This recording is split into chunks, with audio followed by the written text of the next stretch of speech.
Hello and welcome to an all-new episode of Anime Brain Freeze. We are once again your cursed hosts. I am John. And I'm CC. And when there's just too much cool anime to watch, we've got you covered. Today we will return to the Society of Curse Users and Sorcerous to witness a series of climactic battles in their second season of Studio Mappa's big hit show, Jujutsu Kaisen. But before that, since it's the start of a new season, we of course have checked out a couple of premieres and will give you our 2 cents on each of them momentarily in the sneak peek. So grab your favorite transfigured body, expand your comfortable domain as far as you need to without encroaching on someone's personal space, of course, and definitely don't pause the pod. We'll be right back. They try to hit you. They try to kick you when you're down and out. Alright, sneak peek time. Yes, as usual for first-time listeners, what this is our little preview section for the anime that just started this new season. And we have our 3 sections, the Nopes, the Maybes, and the Keepers. So Nopes are the shows that we checked out but won't keep on watching. Maybes are the shows that we checked out and might keep on watching but are not sure about yet for various reasons. And the Keepers, of course, the shows that we're pretty sure we will watch from beginning to end if nothing super strange happens with those shows. And yeah, there's a bunch of new premieres this season, some interesting ones. Took a while to get going there, like the first week or something, there was nothing really that piqued my interest. Much anyway, but then the interesting ones slowly started to trickle in, and they're not even done yet. Like there's one show, Kamui Ninja, that I want to check out that doesn't air until mid-February or something.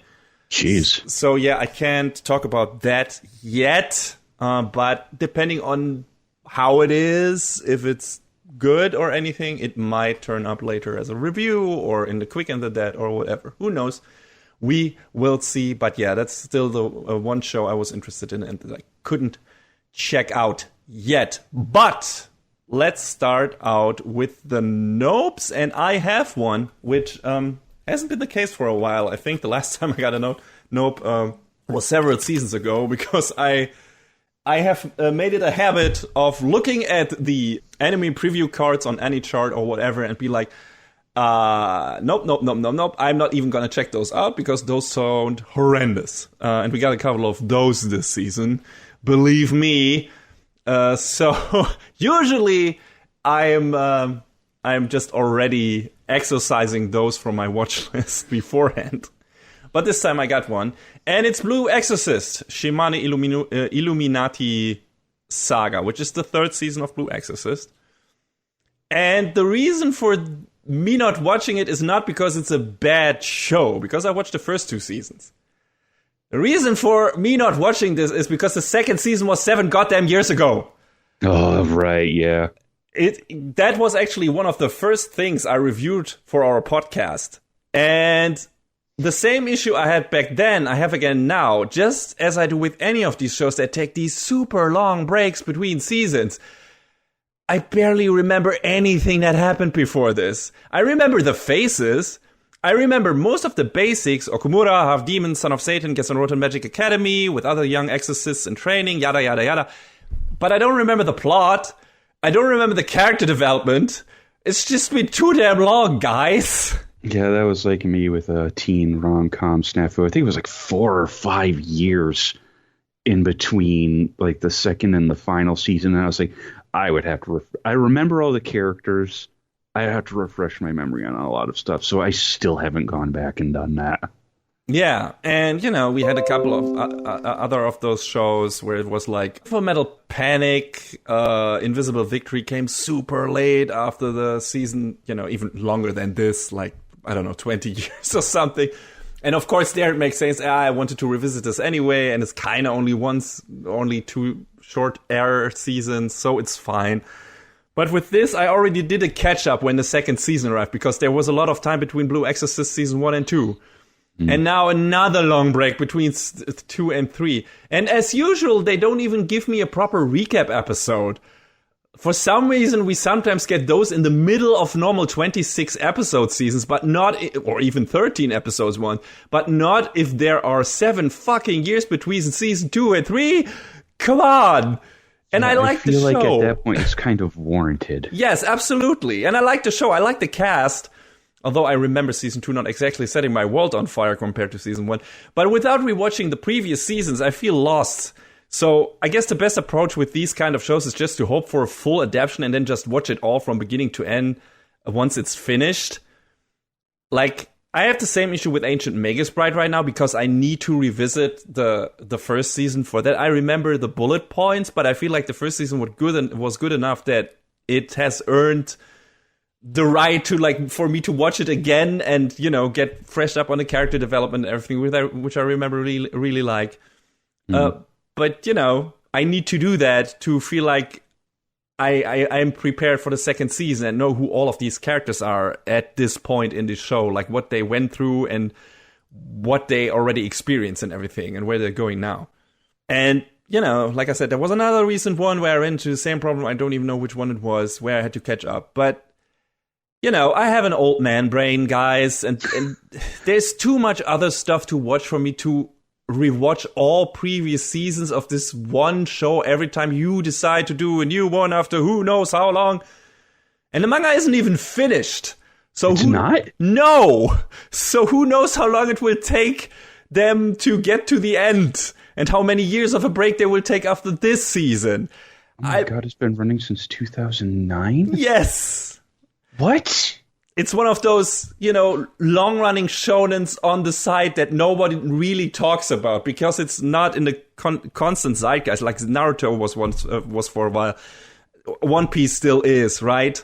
And, you know, currently Jujutsu Kaisen, I guess Chainsaw Man is, and I don't know, Demon Slayer is for a while. I mean, Demon Slayer is finished, but was for a while anyway. So, you know, it's always like, yeah, it's still there, and apparently it's maybe successful enough to warrant a new anime adaptation. I think it's always changing studios. The newest one is done by Studio One, and I think it looks a bit better than the previous season, if I'm not mistaken, which was also not done by A1 Pictures, who did the first season. But, you know, it still seems to be successful enough to warrant an anime adaptation, unless they want to use that to promote the manga, but whatever. But it's still like, yeah, nobody really thinks of that one to name that one or something. Like, I don't hear it talked about ever, but it's still there. And like I said, I like the characters and I want to check it out and I want to finish that story, but I will wait for this to actually finish if this is the way they intend to release it. Like, if they're like, maybe they know that the manga will finish up sooner. It's like, now is the time to get back into the anime and we're going to, from this moment on, we're going to do continuous seasons. But I don't know that. So I'll just wait. I'm sorry, Blue Exorcist. I'm going to put you in the backlog for now. And that's where you're going to stay until I know that the manga is finished. And it's going to get a full anime adaptation till the very end of the story. And then I'm going to check it out.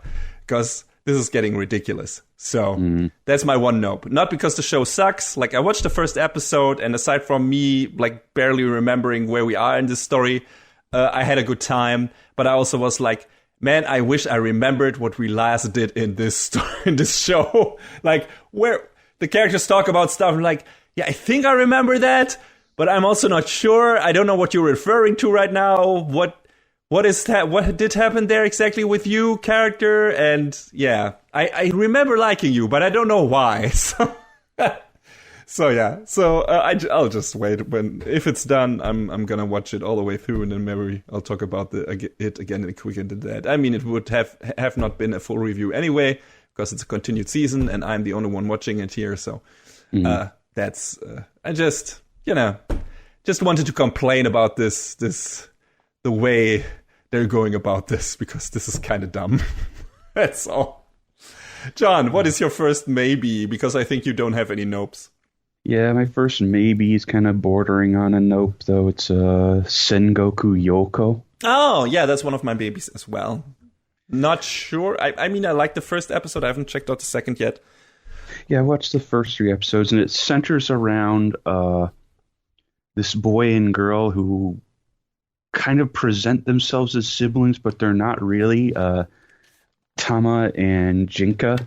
I think Jinka is Tama's stepbrother. At least that's what some synopsis or this summary kind said. Of like, I'm kind of reading into it like they kind of adopted each other as siblings. Could be the case because, they're like both spirit beings or whatever. Like, she is a fox spirit, he's a sage. Yeah, and basically this is like a feudal Japan setting where there are these spirits called katawara. Mm-hmm. Yeah, yokai, demons, whatever, the other. They're kind of all over the place. Yeah, you get in all of these stories. There's some good ones, and there's some not so good ones. And sometimes the people aren't so good either. Yes. So Jinka kind of borrows Tama's power to become like a half katawara. So that way he can either dispatch the ones that are bad, or in the case of the second and third episodes, basically start his own all-out war with a bunch of monks who are experimenting on humans to turn them into katawara. Spoilers. It's the first 3 episodes. Yes, I know. I just have watched the first one, so whatever. It just seems a little by the numbers, but I also have a hard time giving it a hard no, because it's written by Juki Hanada, and he's done written a whole bunch of other anime that I think are really good. It's got great music by Evan Call. Mm-hmm. White Fox has been, a really great animation studio. They don't do a lot of stuff. Yeah, but when they do, it usually is, fun, really high quality. Really high quality, and also they seem to pick projects that are not, your too standard stuff. Like, they go into genres where, like, oh yeah, I know this, but it's still like there's always a neat little twist to this, which this also kind of has, in my opinion, because Tama is like, she is like also a, spirit being or whatever, and most of those kind of look down upon humans apparently, or like don't get along with them as well. Like Jinka is like, fuck humans basically, but she likes them. And usually, apparently her shtick is, I kind of want to resolve these conflicts peacefully, and I want to discuss this with the evil people and turn them over to my side, and I'm trying to find the best argument to make that happen without fighting. Which is kind of this neat, unusual approach. Like, she's like I'm going to debate this, or I'm going to present you with an option that's much better than you getting the shit beat out of you.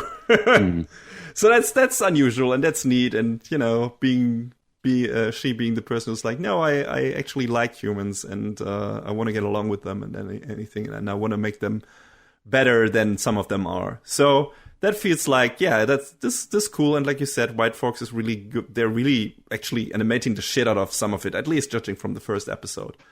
So another nice thing is that this is based off of a manga that has completed its run. That's a big pro. It's a big thing in its favor, because like, if this is successful enough, that means we're gonna get the whole thing and don't have to wait forever and stuff like that. Well, I think they have already confirmed that, because it's supposed to be 36 or 37 episodes. Really? Is it so? Yeah. That's a short manga.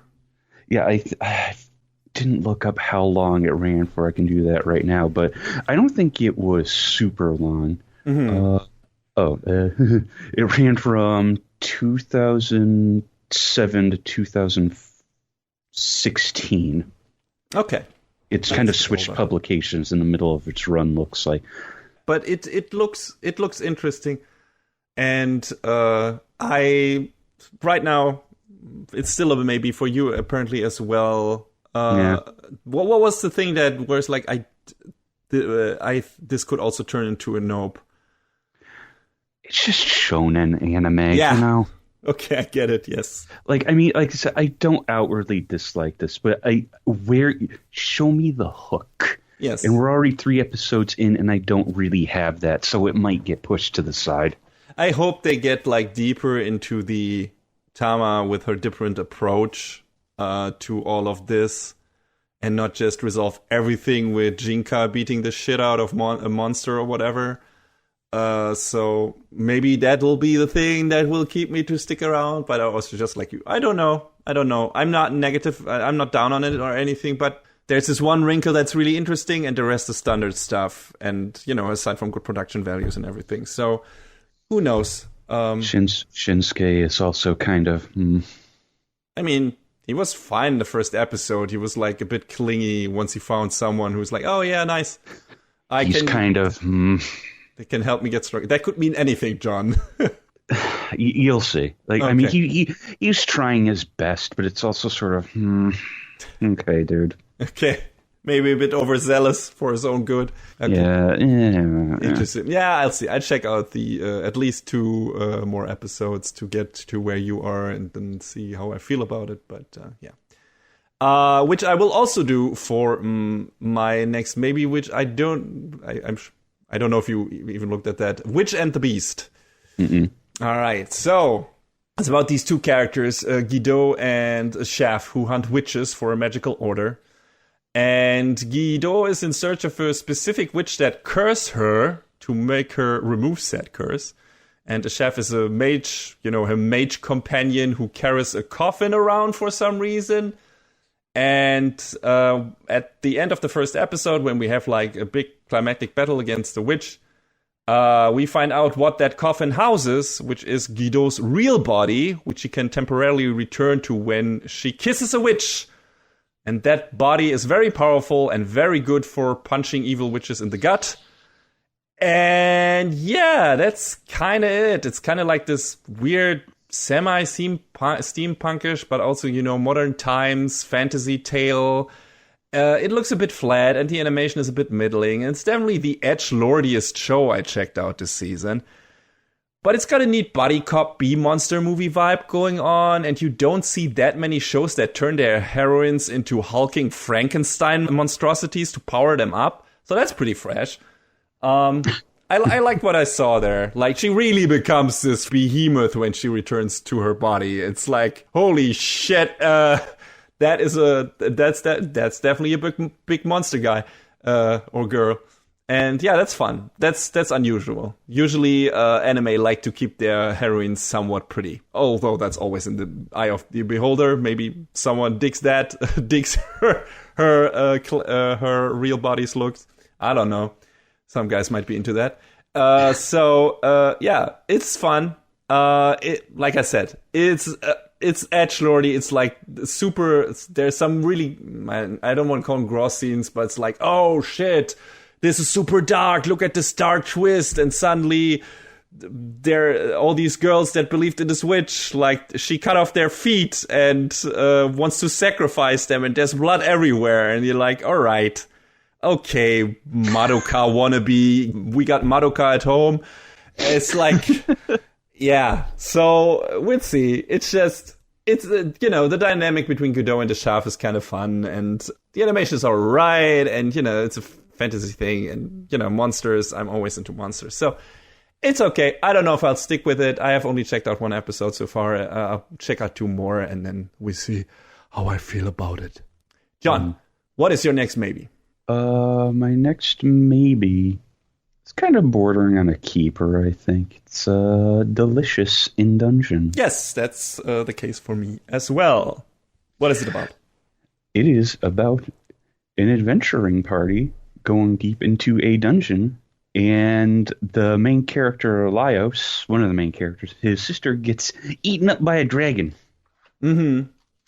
And when he and his remaining party members are kind of trying to collect themselves, they head back into the dungeon without much of a plan, and Laios sort of starts to realize, I think we were underprepared because we didn't have enough supplies in particular meaning food.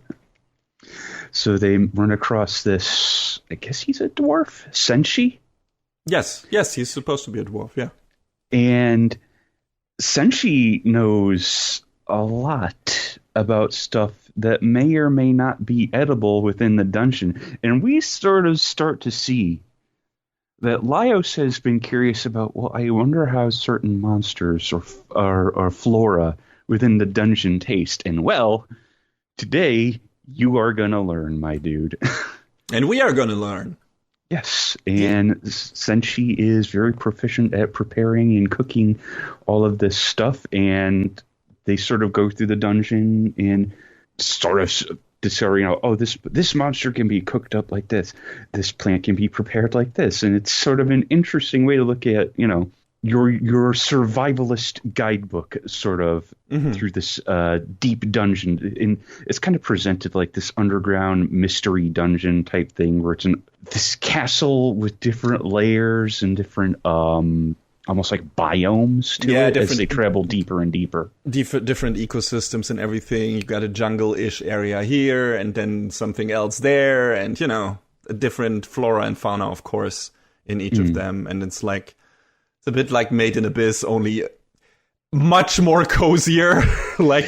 Yes, less horrible death. Although there is death, but it's usually kind of funny in a way, the way it's presented. Even the fact that Lio's sister apparently is just waiting to be resurrected, and they need to get to her before she gets digested by the dragon, but she kind of is, not really dead yet, is kind of gruesome, but also kind of funny.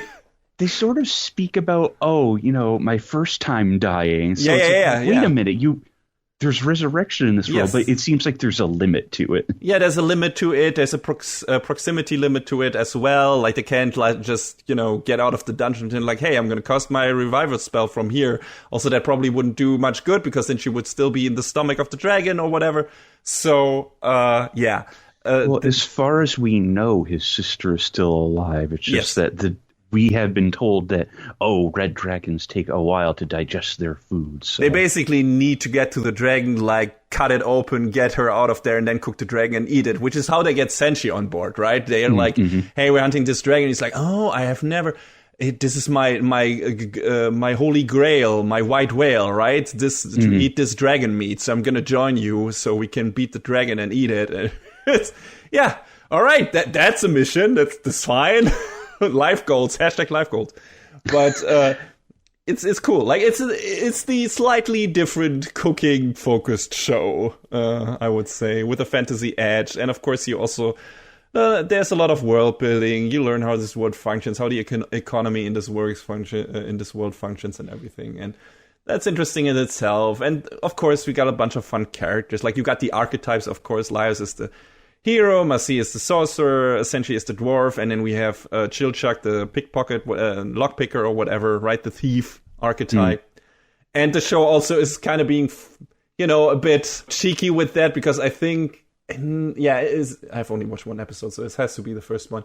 But when they get back into the dungeon, another adventurer crew runs past them to get out of the dungeon because they're hunted by monsters or something. And they look almost exactly, in terms of, how it's made up, how their party is made up. They look almost exactly like our heroes. There's a tall hero-esque guy, there's a magician, and there's a small guy that looks almost exactly like Chilchuk. It's these are kind of we're following just, the archetypes here, and there are a bunch of those running around. Hey man, mind your party comp. Yes, of course. Yes, this makes absolute sense. You want 2 damage dealers, you want a tank, and you want a fucking healer and whatever. So makes absolutely sense. Final Fantasy XIV has that figured out. And the character dynamics are fun. You already mentioned Laos, and he's definitely he's fun. Masil, the magician, definitely not as excited about eating monsters as Laios is. Although, can you blame her? No, he definitely is a bit too much into it, a bit obsessive, maybe, quote unquote. I mean, I could see being curious about it, but there's moments where it's okay, Laios, you gotta slow down a little. Gotta calm down. He bought the expanded encyclopedia. He's that guy. With the outdated information that Senshi is constantly correcting. Yeah, exactly. But still, he spent the big bucks on the leather imprint or whatever. He's that guy. He's the super ops. Not Senshi. Senshi is the actual guy who knows stuff. But Laios is the guy who just from the outside, but also collects the shit. Yeah, so, and Marcela's not that. She just wants to have a nice dinner in a restaurant. But I also love Basil's reaction when she actually really enjoys something they cook up out of the fruits of a carnivorous plant. And she gets nerdy about how the sweet taste figured into it, and the behavior of the plant and everything what she experienced, and how that works into the ecosystem of the dungeon. And Laios is so happy that she shows interest in the topic, which makes her recoil in fear and disgust because she doesn't want to become as creepy as him. It was such a great scene. Her face. Amazing. Good stuff. It's a fun show. It's a Trigger show. I don't know if you mentioned that yet. It's done by Trigger. I didn't, no. Yeah, so it looks really good. Nice OP as well, and I really enjoyed it. I just haven't gotten to checking out more than one episode yet. I think it's on Netflix, right? Yes. I didn't check it out there, but yeah. So, I have to acquire it. But. Yeah. They're thinking about another price hike again, so fuck that! I kind of find it funny that the intro song to a show called Delicious in Dungeon is performed by Bump of Chicken. Big think. Yes. One if that was intentional by the production committee. Who knows? Hey, come on, it had to be. Yeah. But yeah, it's one of those fun, cozy, at least, again, for me, you watch more episodes than me, but for me, from the gathering from the first episode, it's one of those, it's probably going to be pretty light on the plot side of things, if there is any. I mean, the OP teases some stuff that might become plot-related. Things happened in, I don't want to say too much, but things happened in episode 4 that were kind of interesting, where they ran across a certain tribe of characters and they made a deal with them, and it was like, okay, all right, so things are happening a little bit at a time, so okay, so we'll see what that builds to. This is still a maybe for me, just because I know it's slated to be 24 episodes, and I wonder how fresh they can keep it for that long. Yeah, same for me. If they at least keep things mildly interesting as it continues, and I'd be willing to stick around. Yeah, same for me. It's like, hey, okay, you can only show me so much fantasy food, especially since I'm on a diet right now. that helps me, like that gets me interested or not annoyed, and then not do anything in terms of maybe character development and or plot development, and I'll jump ship after 5 or 6 episodes the most. But we'll see if they actually do something like you said in episode 4. I'm like, oh, okay, they're actually going more into the world building and something that might reveal the secrets of the dungeon or whatever, and what that all relates to, and might become something bigger. Right now, it's just, one of those cozy end of workday shows where it's like, hey, you need something to relax? There you go. That's what you turn into, and that's what you switch on. And you're going to have just a cozy time and relax. And yeah. It's kind of neat because I guess they're dubbing it at the same time. I haven't listened to the dub yet, but, so you can have your sub or your dub. You don't got to wait. So. Yeah, I saw that ProZD is voicing Senshi. So. Oh, then I have to check it out. Yeah, so he sounded great in the clip. He's doing, as usual, great work. And yeah. Watch the dub if you can, if you have fun, support the voice actors and so on. And yeah, sure. I'm of course going to watch it in Japanese, but still, I'm glad that they picked some good people for this. Yeah, there's another show that I watched. We'll probably touch on briefly that I watched it way after its initial run, so it was fully dubbed, and I kind of went back and forth between the sub and the dub just to see how certain things reacted, and it was really good. So yeah. Good times. All right. My last maybe is Bucchigiri. Yes, this is the new Mappa show, or the Mappa show of this season, which of course I was about to check out, because usually Mappa at least delivers something passable, if not great looking, and this is a good looking show. Arajin, the main character, has just one wish: losing his virginity. Sadly, number 1, he transfers to a school that is full of delinquents who love to beat each other up, which Arajin definitely doesn't want to do. Actually, the whole town is rival schools territory, so he has to run away a lot. And number 2, he of course falls for the one cute girl who loves to bait guys into getting beat up by her big brother. Oh, God.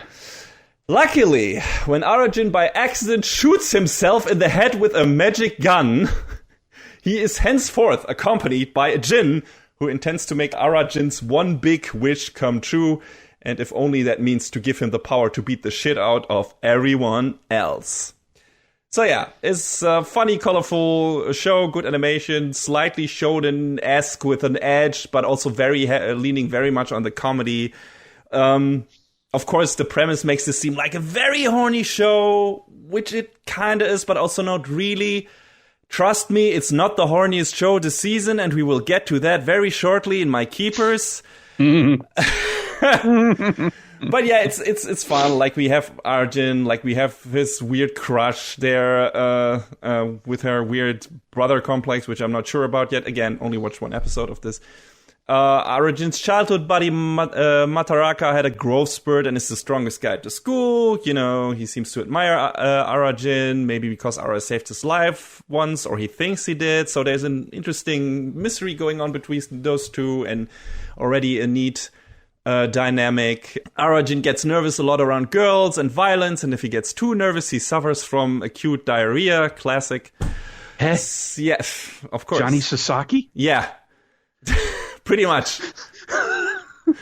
Yeah, and, you know, a couple of other fun and dipshit side characters. You know, you got Arjun's mom, who would love him to find a cute girl, but she's slightly overbearing, slightly in quotes.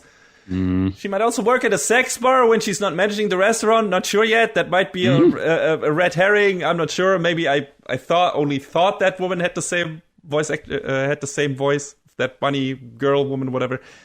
So we'll see how that develops in the coming episode that I'm gonna watch. But yeah, weird teacher who is like very nervous and doesn't know how to get around all this violence. I don't know. And yeah, I'm interested to see how this develops. It's a very wacky, colorful, funny show, and it's yeah. I definitely. I mean, I'm gonna keep watching for a couple of more episodes. I don't know if the premise will hold my interest, but the action looks good so far, so maybe that will do it. I don't know, but yeah, that's why it's still a maybe. Might become a keeper very quickly, though. Who knows? It's a Mappa show. Usually, I tend to stick with those, but we'll see. All right, John, do you have another maybe, or are we ready to move into the keepers? My last maybe, I think, is probably one of your keepers. I'm listening. And that is Metallic Rouge. Yes, that is my first keeper. Perfect. So this is sort of like a future punk world, and we're on Mars, and it centers around this girl named Rouge. And to me, the plot is not clear yet, and I'm 3 episodes in. I guess there's this set of androids called the Immortal 9 that Rouge and this and her partner Naomi are hunting down. Yeah. And I guess I'm 3 episodes in. It's a maybe for me because I don't quite see the framing yet for this. Yeah, it's a bit. At least, you know, I have watched 2 episodes. I think. Did I watch the 3rd one? I'm not sure. I think I've only watched 2. And it still feels like they're building towards something. Like we're waiting for the other shoe to drop, right? So it's okay. We had to have this framework. Like it's the usual stuff. We have androids, and they're treated like tools. So allegory for racism and everything. And you know, some of them hide their identity just so they can actually do something in human society. And like the humans are discriminating against. There's like the slur Scarhead for the normal ones who have like these scars, these lines on their faces, which makes them easily identifiable as androids. But, you know, if you have the money or the resources, you can also hide that, apparently. And some of the characters in this show do that. Our main character as well. Like, she's not easily identifiable as an android. As a neon, as they're called here. And that's that. And then, apparently, she and her companion, Naomi, are like, you know, hunting down apparently these super strong neons who are like, there are a bunch of terms thrown around in the first couple of episodes where it's like, yeah, he's a company called Athlethia who's controlling all the androids and everything. And then there are these very strong neons that are special and can like bypass the Asimov robotics law, meaning they can hurt humans. And I think they're called alters. And they're very strong alters, and these have a special name, and these are these 7 ones that you talked about before. So there's like a lot of terminology thrown at you. It's like, here, get acquainted with all this shit, and then maybe we're gonna get to the actual plot at some point. And, there's enough happening. Like, we see enough of the world and everything. It's interesting. Apparently, like, neons were created because of a big war against alien aggressors. And they were, like, the main weapon thing, which has this Battle Angel Alita feel to it, or a setup to it, kind of. And I think it's taking a lot of inspiration from that, actually. And, so we got that. And for me, of course, what I really like is when the super strong neons actually fight, they can don like these battle armors, and it just becomes a tokusatsu show. It's like, hey, here's your Guyver, here's your Kamen Rider thing, enjoy. And I'm like, yep, I am, thank you. And we have a great soundtrack, great animation because it's a Bones show. And it's just, like you said, really still waiting to see where the story actually goes, and if there's anything that makes this actually more plot driven, aside from the, hey, we're hunting out this kind of elusive threat. Is it even a threat of these 7 powerful neons? We don't know why why they're hunting them yet. Like, they seem to be tasked by Athlethia, or maybe another company, or whatever, some supervising body. I'm not sure. But yeah, we're still waiting for that to become more concrete.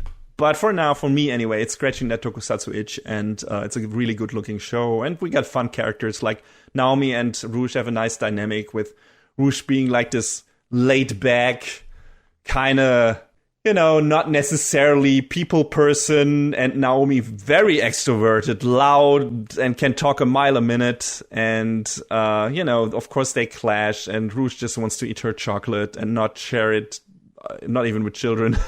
I can relate. And at least in the beginning, she's like that, but she also warms up to some of them, so it's fine. And so it's just a nice sci-fi package with some neat world building. It's just like right now they're front loading it with a lot of shit, and you're waiting for, hey, where is this actually going? And is this anything substantial, or just we're gonna do episodic tokusatsu robot cyborg show, android show, which is fine with me, but also I would like there to be a bit more here to jam my teeth into, besides, hey, have you heard about racism? Look at this, like Detroit Human City, which was Detroit become human. Racism? Yeah, I know. Weird. All these androids standing in the back of the bus. I don't know what that is about, John. That can't be. It's so subtle. I have no idea what David Cage is trying to do here. But it's not. It's not according to him. No. Of course. No, never. No. There's no political message here. No. Anyway, I feel like the show is going about it not less subtle, but it's also not wasting too much time on it. And it seems like it's focusing more on the, hey, we got at some point, hey, how are these characters, these androids actually integrated into the society, and where did they come from, and what is actually Naomi's and Rouge's mission at some point? I hope they will go there. And then we got a couple of side characters that might or might not become important. And I like the world building in the first 2 episodes, and I like the action and the characters. So we'll see if the plot also picks up and becomes interesting. But it's enough there. There's enough for me there to make it a keeper. And, it's a Bone show, like I said. So that's fine. Fine enough. Yeah, I'm not sure. Yeah, I mean, everything you said is 100% true. I agree with it, but I'm just sort of like, Yeah, no, I get it. It's still missing that one big hook that some of these shows needs, where like you have a lot of components that you have seen before. And it's like, hey, this is a neat package, but maybe will you do something interesting with it that will ultimately win me over? Or will you just stay in this world and do shit that we've seen before? So, All right, John, I think you got a couple more shows that, returning shows that you want to talk about that are part of your keepers. Yeah, just real quick touch on them, because probably won't speak about them at length again. The first is the return of Classroom of the Elite. Mm-hmm. And it is still filled with all of the crazy backstabbing that had immediately preceded it. So, is this par for the core? Yeah, pretty for the core. Shut up. But yes, this is kind of it's not kind of, it is, an immediate continuation of what came before it. And the first test that all the students have to undergo is that the classes are kind of broken up and mixed together and then separated by gender. So it's kind of hard for Kiyotaka to strategize as he had before. And the class with the lowest score on this test, one person gets expelled, and then another person of their choosing gets expelled. Mm-hmm. But Suzune's older brother Manabu spends a whole ton of his personal points to keep from getting the one person on his team expelled. So I think that was part of the play of this one other character. And, it's, again, like I said previously when I talked about it, there's a lot of moving parts to this show, so it's hard to really succinctly say what goes on, but boy, do things go on. Because the point that we left at the most recent episode is someone is spreading rumors on the school message board, and there's one kid in particular who's like, "Hey, is this true?" And he's like really stoking the fire. And it's like, all right, bro, you gotta chill out. So the suspense and intrigue continues in spades in Yokoso Jitsuryoku Shijo Shugi no Kyoshitsu e. Well, I wish you a good time. It's one of the few light novel adaptations that I'll stick with. The next one is the return of the remake of Urusei Yatsura. Ah, yes, right. That's continuing. Sure. It continues to be as stupid and goofy as it was before. God, I want to smack Ataru in the face. I feel like that is a feeling that was shared even in the first incarnation of that show with a lot of people. That is the refrain of the show. Ataru, why are you an idiot? And, it's, I don't know how faithful it is because I definitely never watched the original, but you kind of go into it with this feeling, and it's like, yeah, you're kind of picking up what's being put down. And it's just silly, it's goofy, and it's definitely David production being allowed to be like, just make a 1980s show and have fun with it. So, and I'm pretty sure that it's a high-profile show for David production, so good on them. Oh, for sure. And I think this one is much more faithful to the actual Rumiko Takahashi manga, right? And the old show was more a product by its director, by Mamoru Oshii, in terms of humor and how it worked, everything, and kind of deviated from the actual source material, if I'm not mistaken.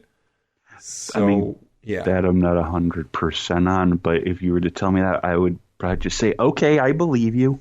Yes, I think that's what I heard anyway when people talked about the old show and the new show and new show in comparison, and we're like, yeah, this is how it is now, and this was something, and that's also the reason why some people already prefer the old show or the new one, depending on their sensibilities. There's like, no, I like the humor in the old show better and the direction, and it flowed better because Mamoru Oshii, despite him being more known for stuff like Ghost in the Shell and Pet Labor and whatever. Although Pet Labor is also a funny show. The movies are more serious, I guess. But, him having a good sensibility for humor, actually, and that presenting itself in that show. But this being, more faithful to the actual humor of the manga and the way the jokes flowed there. In terms of editing and scene transition and everything. And some people like this new version better, and other people are like, no, the older version did it better. So at some point, it would probably be interesting to just compare a couple of, some of the stories, some of the episodes that get tackled in both versions, and then see, okay, what did they do differently in the old version, and what did they do? How does the new, more faithful version stack up to that? I won't be the one who does that because I don't. Maybe I might do that, but I have no immediate plan to. Yes, but you're enjoying the new one, so that's good enough. I'm actually not. Maybe it is on High Dive. I'm not aware of a place that has the original show for streaming. Yeah, they don't have it. So and I really don't want to have to shell out money for the Blu-rays because I know Discotek has been putting them out, but I'll figure that out. Mm-hmm. But yeah, it's goofy, it's silly. I'll probably keep watching it just to get a dumb laugh out of it. So yeah, it's fine. It's fine for what it is. All right, then I think it's time for our final keeper, which came a bit out of nowhere because that show wasn't on my radar, I think, until you sent me the trailer or the OP. Mm-hmm. And it had a bit of a late start because it took a while for it to be picked up by Crunchyroll or something, and then they did like this 2-episode double release or whatever, premiere. Yeah, I guess in Japan, the first 2 episodes had a theatrical screening, and then they kind of just did a normal airing of them on TV, and then, like you said, it got a late licensing. So I'm glad people can watch and enjoy this show because, oh my god. Yeah, we didn't even name its name, do its name yet. Its name is Gao Gaga, Brave Bang Bravern. Actually, I've never seen Gao Gaga. I don't know if that relates to that, but I feel like it maybe had some of the energy, also Godanar in kind of ways, at least judging from the OP when I first saw it. It has, it's not related, but it has the energy. I mean, it's a show directed by Masami Obari. Look at the bumpers. The mech does the pose. It explains so much. This is a Obari show. I was not aware of that. It's like, it makes so much sense. Not only because of the mech designs and everything, but also because of the content of the show. So, this starts out kind of unassuming, like kind of a military, real, mecha show, like something, something like a cross between maybe Code Geass and Votoms or something like that. Maybe throw a bit of Gundam in there. Like one of the 2 main characters, Louis Smith, with the US Air Force or whatever, always wanted to be your hero, not just a jet or tank pilot, but a mech pilot or Titano Strider, as they are called in this show, pilot. And on a joint training exercise between US forces and the Japanese SDF, he runs into Isami Ao. And the 2 hit it off, which is the start of a friendly rivalry. But everything is thrown into turmoil when aliens attack, and Isami is suddenly asked by the talking alien mech Bravern to enter its cockpit and become a true hero, one Smith always wanted to be. No. That's not how he's supposed to. He says, climb inside me. Yes. He was so happy when he climbed inside, when he came inside him. Bravern. No, it's fine. So this was a roller coaster ride of the first episode. Like, if you haven't seen the trailer or the OP, it's starting out, like I said, as a realistic robot show. Feels like, feels a bit like a surprise then, because with that title, Brave Bang Bravern, I would have immediately expected a super robot show, right? And then they do like this, I have this military exercise, like, with our kind of somewhat realistic mechs on roller skates, I guess, kind of. And, we start off the first episode with this Battle of Normandy-esque training thing, but then out of nowhere, aliens, and the super robot who plays his own battle theme inside his cockpit. Amazing. And quite a swerve if you go into the first episode blind, I imagine. Like, if it starts out like that, which feels pretty grounded, and then turns into this. It's like what? Like, I had maybe a sliver of an idea what I was getting to looking at, like, the promo image. Oh, check out this cool super robot. But then when the drop actually happens, it's like, I'm sorry? Yes. I already in the first episode before this happened, I liked the character dynamics in this. Like, Isami and Smith, of course, like, they're fun archetypes, I guess. Although, I expected Isami to be more the stern guy, but he's also he very quickly becomes a very scared and traumatized guy for several reasons, which I didn't really expect from that character. You also have Isami's mechanic Miyu, who's like this hyper mech nerd, TS nerd. And his teammate Hibiki, and they're all sympathetic bunch. They're fun. And Smith provides some glorious English. And, the battles are already from the get-go, even when we're still in the realistic part, are fucking great. There are some great tracking shots. I especially love the little zoom from the side view of a Titanous Strider through a window into the cockpit next to it. They do that multiple times on different occasions, by the way. Super cool idea. I actually cheered for the going hot scene. And of course, once Bravern appears on the scene, it's time to sing along with the theme while pumping your fists in the air. What a good time. And then the second episode happens. And it becomes very, very clear that this show is one big gay joke. Mm-hmm. It's pretty much like Bravern has this long sequence where he, to a committee of military people who get more and more disconnected and annoyed and somewhat, I don't know. And just flat out bored. Bored, but also like, it seems like they're just submitting to it. Like, Heidemarie is, at some point she looks really annoyed, and then she just head desks. Like, her face she's just on her, it's just on her arm on the desk, and she's like, God damn it, make him stop.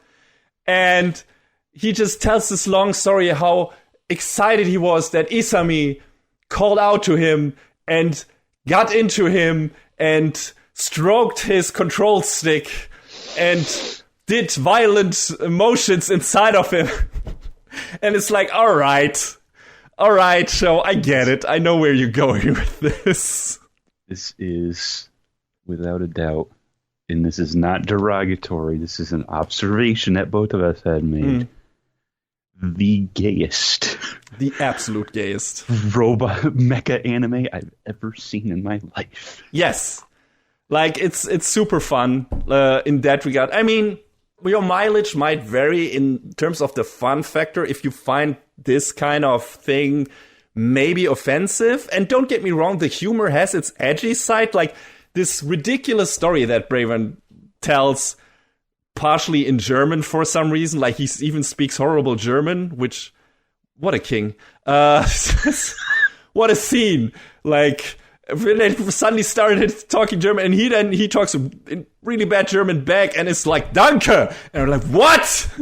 What is going on, show? I'm losing my goddamn mind here. What is happening? And all of that nonsense, all of that ridiculous nonsense with all the music, pathetic music, pathos everywhere, like the story he does, and that intercut with scenes of Isami getting fucking waterboarded because, the Americans think he's in cahoots with the aliens because he piloted one of them. Technically, I guess they didn't notice that Bravern looks completely different from their attackers and also saved their fucking asses. What gives? But anyway. Sorry, just American things. Yes, just American things. But, these two things, complete tone whiplash between these two things. It feels a bit James Gunnish. If you look at what happens, like in the first Guardians of the Galaxy movie, maybe, and some of his more edgier stuff, where it's like these super ridiculous, funny scenes interspliced with some really dark, nasty stuff. And this kind of has the same vibe at some points. And also, depending on how you feel about joking about sexuality and everything, you might maybe not like this. I mean, I'm right now, I thought it was really fun how the show goes about it. This could still be like, oh, they might at some point go into a direction with this that I don't like. Make this shit, the gay stuff, make this predatory. Which sadly, still, a lot of anime derive their gay humor from. Oh, here, you got this weird, predatory old gay dudes drooling over our young protag-coon. And them going there is pretty much the only thing at this point I can imagine would immediately sour me on this show. So I hope they don't make Bravern that kind of character. And right now it seems like they don't intend to. He just comes across like a very innocent gay robot with a huge high school crush on Isami. And he just wants to be with his crush. And he wants his crush inside of him. And he wants just to battle together with him inside of him. And, it's just, he's in love. That robot is in love. Let the robot be in love. It's fine. Isami doesn't know how to deal with that yet. He seems to be very not okay with this right now, but this also might be because he's pressured into it and, hasn't thought about his feelings yet, whatever. And some of that feels like, okay, I don't know how to feel about this. You know, this would be more problematic if Bravern was very aggressive in a bad way about this. And he's very forward, don't get me wrong. But it's more like this desperate, sad puppy kind of mentality, right? Isami, you're gonna come. You promised, right? You will be here. I believe in you. Like, he's this very desperate, freshly in love for the first time person, and just believes that the other, you know, his feelings will be returned, and that doesn't necessarily have to happen. And then throw into that Smith, who always wanted to be inside a giant robot. And then doesn't get any better. No, he gets rejected because, you know, Bravern is a monogamous mech. # monogamous mech. And that's fine. And I'm just really interested to see where this all goes, because it's just such a ludicrous setup. It's just the dumbest shit I've seen in quite a while, and it definitely got the biggest reaction out of me from all the shows this season, because it just went from, oh, okay, I see this might be a fun, quote unquote. This might be an interesting, like, military toned mech show. Goes from that to immediately completely bonkers with one of the most ridiculous, most choony high school robots ever. But adorable also. Like, Bravern is goddamn adorable. Like, he is fantastic. I love him so much. Or I want all of the action figures. Like, throw them at me. He's fantastic. Hey, Bravern, what's the name of your attack? Zubababa! Yeah, right. When he corrects this, I mean, no, it's not. It's not Thing Blade, whatever. It's Zubaba Smash now. Please repeat. Do the correct lines, Isami. God damn it. And the look on Isami's face, like, okay, dude, come on. Yes, I'm really interested to see, and also, what is the origin of this? Like, how did he, like, maybe did Isami wish upon a star or something, and that how he got, like, Bravern got his consciousness or whatever? Because he seems to be of the similar kind of race that the antagonists are, the death drives. Which are these inorganic life forms who plan to attack humans. Why they just want to attack humans, nobody knows. Like, he could say stuff, but it could also be a lie, or maybe he doesn't know, and he doesn't really explain it, which annoys the army people. He does. To borrow a line from critically acclaimed video game Destiny, he doesn't have time to explain why he doesn't have time to explain. Yes, exactly. So, I don't know. It's just a ridiculous, dumb show. It looks really fun. Like, the action scenes are really good. Of course, I'm a bit, that the mechs are all CG. I'm like, yeah, I would have liked this to be, I mean, it's not the worst. No, absolutely not. It's totally fine. Like, and they do some good stuff with the camera where it's like, oh, yeah, it makes sense that it's CG, because otherwise you couldn't easily do that shot. And you're actually doing something interesting with it instead of just making them CG and that's it, right? So that's fine. And, Bravern has a great design, looks outlandish as fuck, as he's supposed to. And we got, at the end of the second episode, we have, like, this interesting, maybe also alien character that gets thrown into the mix and might become important for Smith or whatever, because he just literally stumbles over her on the beach. Oh, God, episode 3, dude. I'm looking forward to it. I haven't seen it yet. But yeah, all interesting stuff. And like John said, it's the gayest goddamn show in this season. It's ridiculous.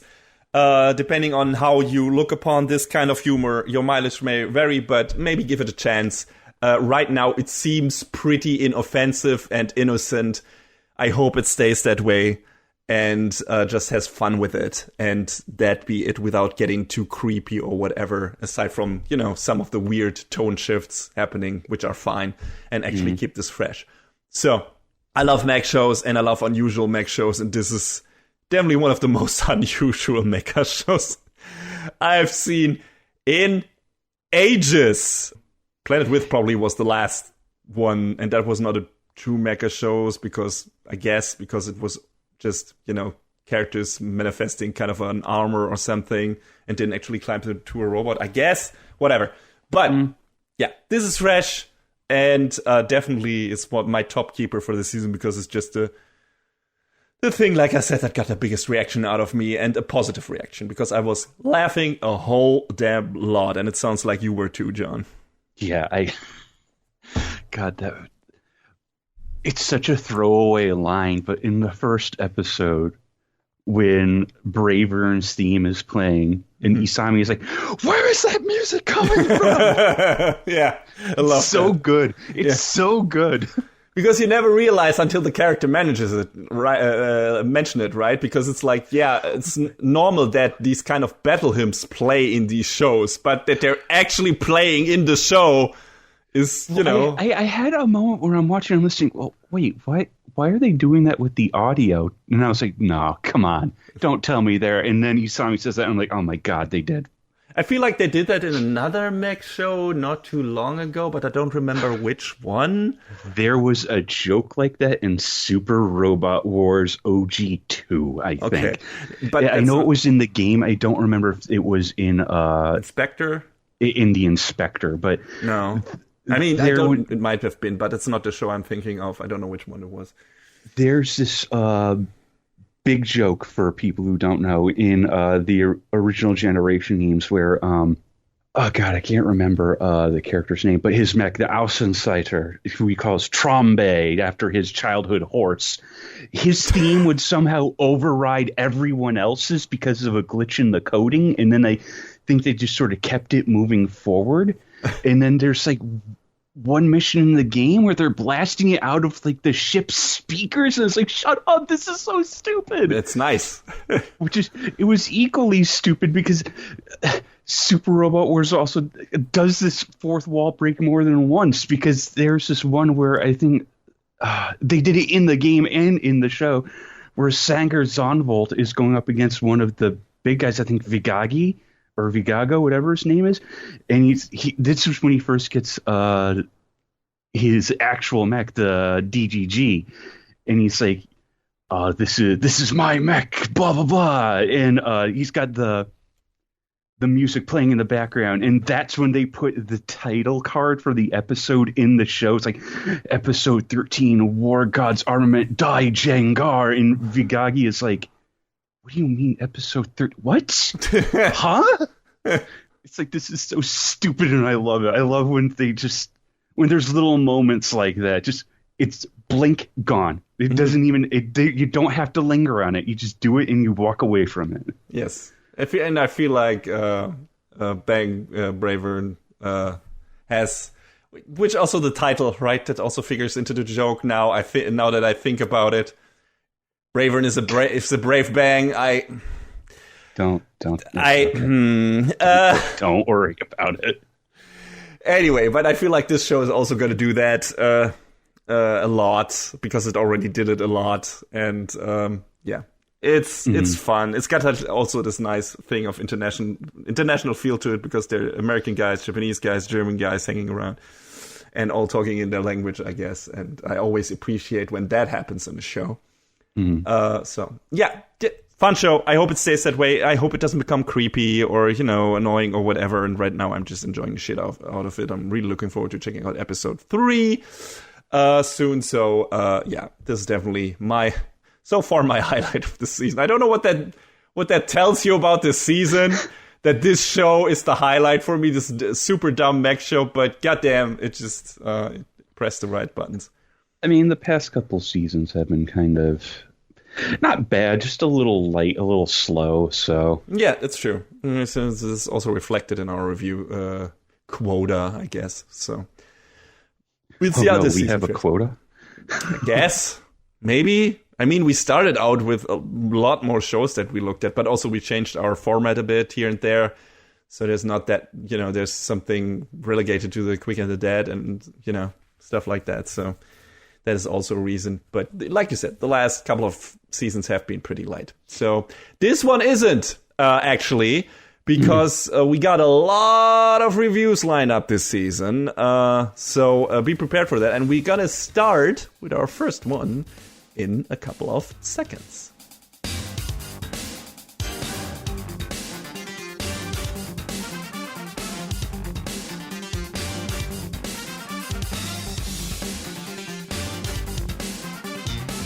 All right, yeah. Time to review the second season of Jujutsu Kaisen, which is one of the big blockbuster standout. Everyone was looking forward to this. Everyone was watching this, I guess, shows of the previous season. The first season was 2, and we reviewed that in episode 110. If you want to go maybe there first, and then return to this if you don't intend to watch the show at all. And we also reviewed the movie, which was also a lot of fun, especially watching it in the movie theater. I enjoyed that a lot. And yeah, now the second season. Before we actually get into plot developments and everything, and there's a lot to talk about actually, a lot of literal shit, dark shit, horrible shit happening this season. But that horrible shit is apparently not only relegated to the plot of the season, but also the production side of things. There was a lot of stuff coming out while the show still ran, while the season still ran. That the situation at MAPPA apparently wasn't great during the production of this, and a lot of unhappy voices from freelance animators coming out, and I don't know how much they actually went into details, but you got like these vague comments on Twitter. It's like, people very defeated and saying stuff like this is not fun anymore, or this sucked, and having a bad time. I don't know how many people actually went into details on this. Like, I'm going to link a couple of articles in the episode notes if you want to check those out. I haven't read up on anything. There's a piece on it where on an Anime News Network where they go a bit in more details and have a bunch of quotes and everything and go into what actually might have gone wrong there. MAPPA has a very particular way of going about producing its shows. They are outsourcing a lot of stuff. They're a very outsource-heavy studio, which is cool in one way because you get a lot of animators from different countries actually working on their shows, which is always neat to see. But also the way they actually line up their production, everything, and how the actual time management works and everything, it doesn't always work out apparently. And then you get crunch, and then you get people who are worked to the bone and become very unhappy people. And usually in other shows, the production really, like the final result really suffers from that. And I think maybe the problem for the actual people who are involved in the production is, in terms of visibility, that is not necessarily reflected in the show. Because it's still like, whatever happened in the background, the end result, in my opinion, this season, is still a spectacular feat in terms of, production values, in terms of how it looks, how it sounds, how it's animated and everything. I don't know, were there episodes in here where, John, you felt like, oh, this is coming apart, like there are definitely something went totally wrong here, and I see the seams bursting here, or we're like, wow, if I didn't know that this had severe production issues and nobody had told me about it, I wouldn't have noticed. Not so much, but there were some action sequences later on in the show, or in this season, that I felt like they weren't bad, but they felt a little disjointed. Yeah, disjointed off, a bit framey in places. Yes. And I was just like, I'm not sure about this. And a friend of ours called me on that to see, because I had said the same thing about parts of Fate Apocrypha. And he's like, okay, I just want to make sure you're having a consistent opinion, but I don't think it's that. I think that might have been part of the production issues, because there were some sequences that it just didn't seem right. Yes, I think in the Anime News Network article they're mentioning the two-parter Thunderclap, where the first one apparently was produced ahead of time and the second one was in the production lineup where shit started to come apart, right? Mm-hmm. And I think that's one. Yeah, that's the one. Yeah. Yeah, and on the surface, it feels like both are like these big visual spectacles with great, camera work and everything.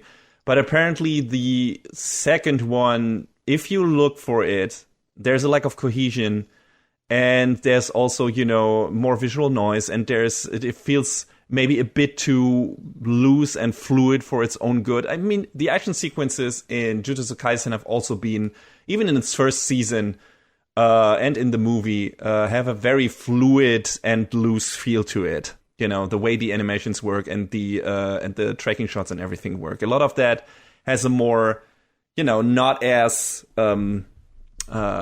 fixed feel to it. And that kind of benefits the show in a lot of ways, in my opinion. Makes the action scenes seem more dynamic. But apparently, and I gotta say, maybe I got too swept up in the spectacle of it all. And I like my shows to go completely wild with their visuals. Like Mob Psycho 100 did that a lot too. Especially in its second season, I think. So I didn't mind it just becoming this insane avalanche of imagery at some point where it's like, what is actually going on? I don't care, it just looks amazing, right? That's how it felt to me. But apparently, if you go back, if you look closer, you can see like, okay, this maybe these shouldn't be as framey, like you said, these parts, and these shouldn't be as weirdly disconnected and should be more cohesive action scenes. You should actually be able to follow more what is going on here, and you can't. Because these scenes were not stitched together as well as they would have been if the production was actually handled correctly. And yeah, I can see that. It's just that when I watched it, I still had that in the back of my head. I heard about the production issues on Twitter and everything while I watched it. But I didn't go out of my way to look for it. I was just like, I'm just here to enjoy the action scene and so on. And, there were scenes where I could like, yeah, this could be it, but it's also not so bad that I feel like this is indicative of what I heard about this. So I was still surprised how good this show looked, despite of all the horrible things I heard about it. I was always waiting for that one episode, right, where it's like, oh, this is where it's coming apart. Oh, this is where it completely, like, dissolves because everyone just couldn't do it anymore and everyone was giving up.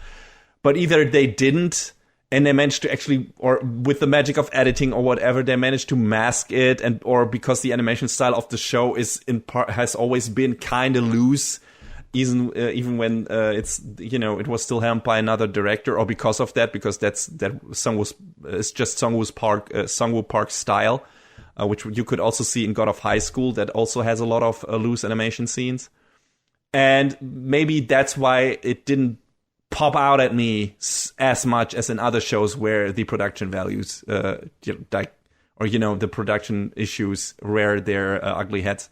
So.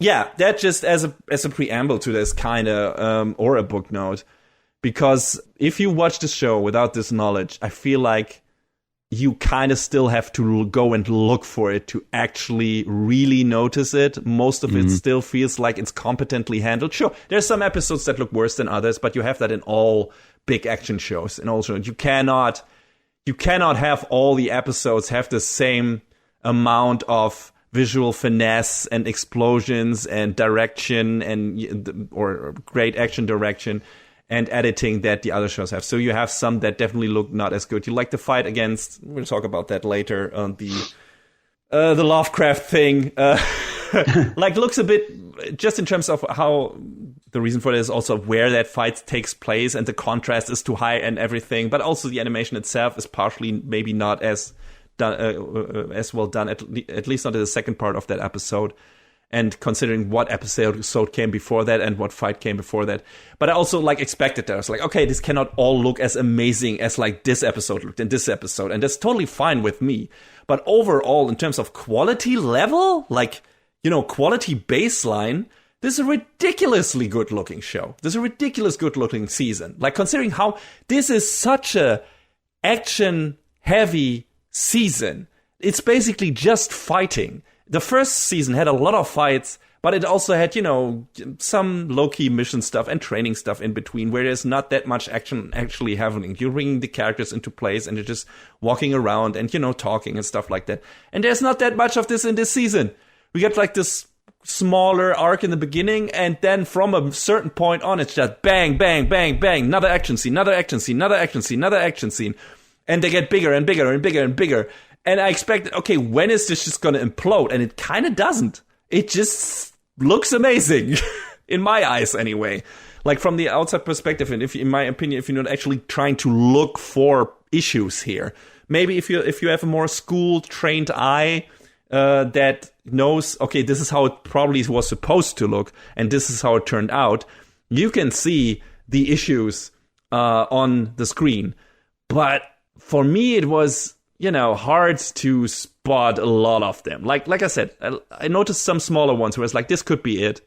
But I never got like the big implosion that I expected, considering what voices I hear. So kudos to whoever still pulled this together, but also, God damn it, Mappa, get your shit in order.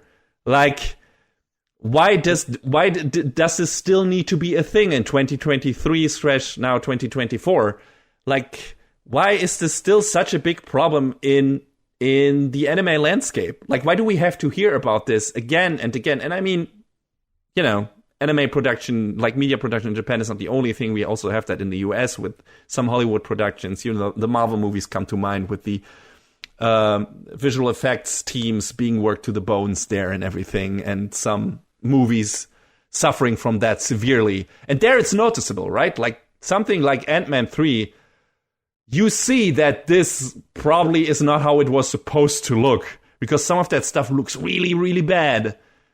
Some parts in She-Hulk look really, really bad. In this, like, they still managed to pull it together somehow, in my opinion. But that doesn't negate the fact that apparently a lot of shit went wrong and a lot of people had a really bad time on the production side of things. And that's not what you want to do if you want to keep dishing out these kind of high-quality products. Like, you need to make your employees happy, and you make sure that they can bring their best. And if you, like, fucking crunch them to death and have, like, people who are responsible for the production and the planning be really bad at their fucking job, then you're going to lose these talented people at some point, and they're going to move to other studios who couldn't handle this shit better. And that's a shame. Like, I don't know how you feel about this, John, but I feel Mappa has, like, made it their thing to be, like, the big blockbuster studio in the anime landscape. They're grabbing all the big action shows, or a lot of them anyway. Like, we have Vinland Saga, Attack on Titan, Chainsaw Man. Like, I guess now Bucchigiri though too, but that is more low key than the other ones. But they're always going now these days for the big animation intensive shows. So they need a good crew to be able to handle this kind of work intensive shows. And apparently they're not good in some parts anyway. I haven't looked into the production on Chainsaw Man. Or the most recent seasons of Vinland Saga and of Attack of Titan, if there were any big complaints there. And maybe we can't even find anything on that, because apparently even for Jujutsu Kaisen season 2, they made people partially sign NDAs, or they at least ask animators to sign NDAs to not divulge any information about Jujutsu Kaisen season 2 bad productions. I don't know, some people still spoke out, so I don't know if that was just a friendly ask, and not everyone had to subscribe to that, actually had to do that. But, so apparently they wanted to keep that on the hush-hush, right? And that is shitty. That is really shitty. Like, I don't want to read that about you, Mappa. That makes the experience, the positive experience I've had with your show so far, really sour in my mouth. Like, I really don't like that. That's a bad aftertaste. And I want these people to be paid well, because they're delivering incredible entertainment, and they're doing a fantastic job. And what are you doing? Why are you ruining this for everyone? get better planners, do a better job at making this a good production. I don't know what the problem is here, and I would probably have to read this up more because, like I said, the Anime News Network article goes more into details, what might have happened here and who fucked up here. But usual, and you see that from all the people who are responsible for, in video game companies and be it indie or AAA or whatever. And I guess the indie people admit more to that. There's this podcast like with indie video game directors there on a regular basis. And some of them have said, hey, if you have to rely on crunch, that's on the people who are responsible for doing the planning and for lining up all the different parts of the production. Then they fucked up. Like if you have a solid production schedule, if you have a solid planned schedule, you don't need crunch. You don't need to fuck up the work-life balance of your employees. Then if that happens, someone on the higher up end of things who was responsible of coordinating that entire shit has fucked up. They have either misjudged, they have miscalculated, be it accidentally, which makes them bad at their job, or intentionally, which makes them horrible people. So I don't know if this has happened here, but I must assume that is the case here as well. Or they just don't care, right? They're just like, no, we just have to get this out and fuck, the people who work for us. So I don't know. But it sucks. It sucks. Because this is a cool show, and Mappa does a lot of cool shows, and I don't want to read this about them. This is really annoying, and this makes me really angry. And, please, Mappa, just get your shit in order. I feel like a large part of this is them just taking on too many projects. Yes, and then that trickles down. Yes, absolutely. Like maybe this studio is not big enough, and that also speaks for them doing a lot of outsourcing. That can work, but you need people at the helm who can manage that properly, who can plan for that properly, who knows when must what happen, and who build cushions into your planning schedule. I know that is tough because you still have only a limited production time. If you're like, hey, okay, this is when the season needs to air and whatever, and shit can always happen. Especially, if we had COVID and everything, and that probably threw a wrench into gears. I don't know if Jujutsu Kaisen season 2 was affected by it, but I can imagine. And depending on when the production actually started. But still, it's like you need people who are able to account for that and can, if shit goes wrong, compensate for that, know how to compensate for that. Maybe employ more people who then maybe don't work as much, but if need to be, you have like this personal cushion, basically, right? You have this human resource cushion. You have more people than you actually need to streamline the production, but you have them if something goes wrong. That's how you should think, because there's always shit that can go wrong in these productions, and you need to account for that. And in such a big production, and especially if you have such a steady lineup of shows over, next season there's another show, and next season there's another show, and next season there's another show, and then you have also movies and everything. You need to have people who are able to plan for that well. And if you don't, you need to get rid of them, and you need to get better people who don't make life miserable for all the people that are working on this show as well. And that's kind of my point of view on the whole thing. And like I said, I haven't read up on all of it, what went wrong and everything, but usually that is what happens. I think it's also worth noting that one of the animators talked about how they had 4 months to crank out the movie. Yeah, that's ridiculous. Like, don't do that. Like, who makes that decision? Like, production committee think they can do that.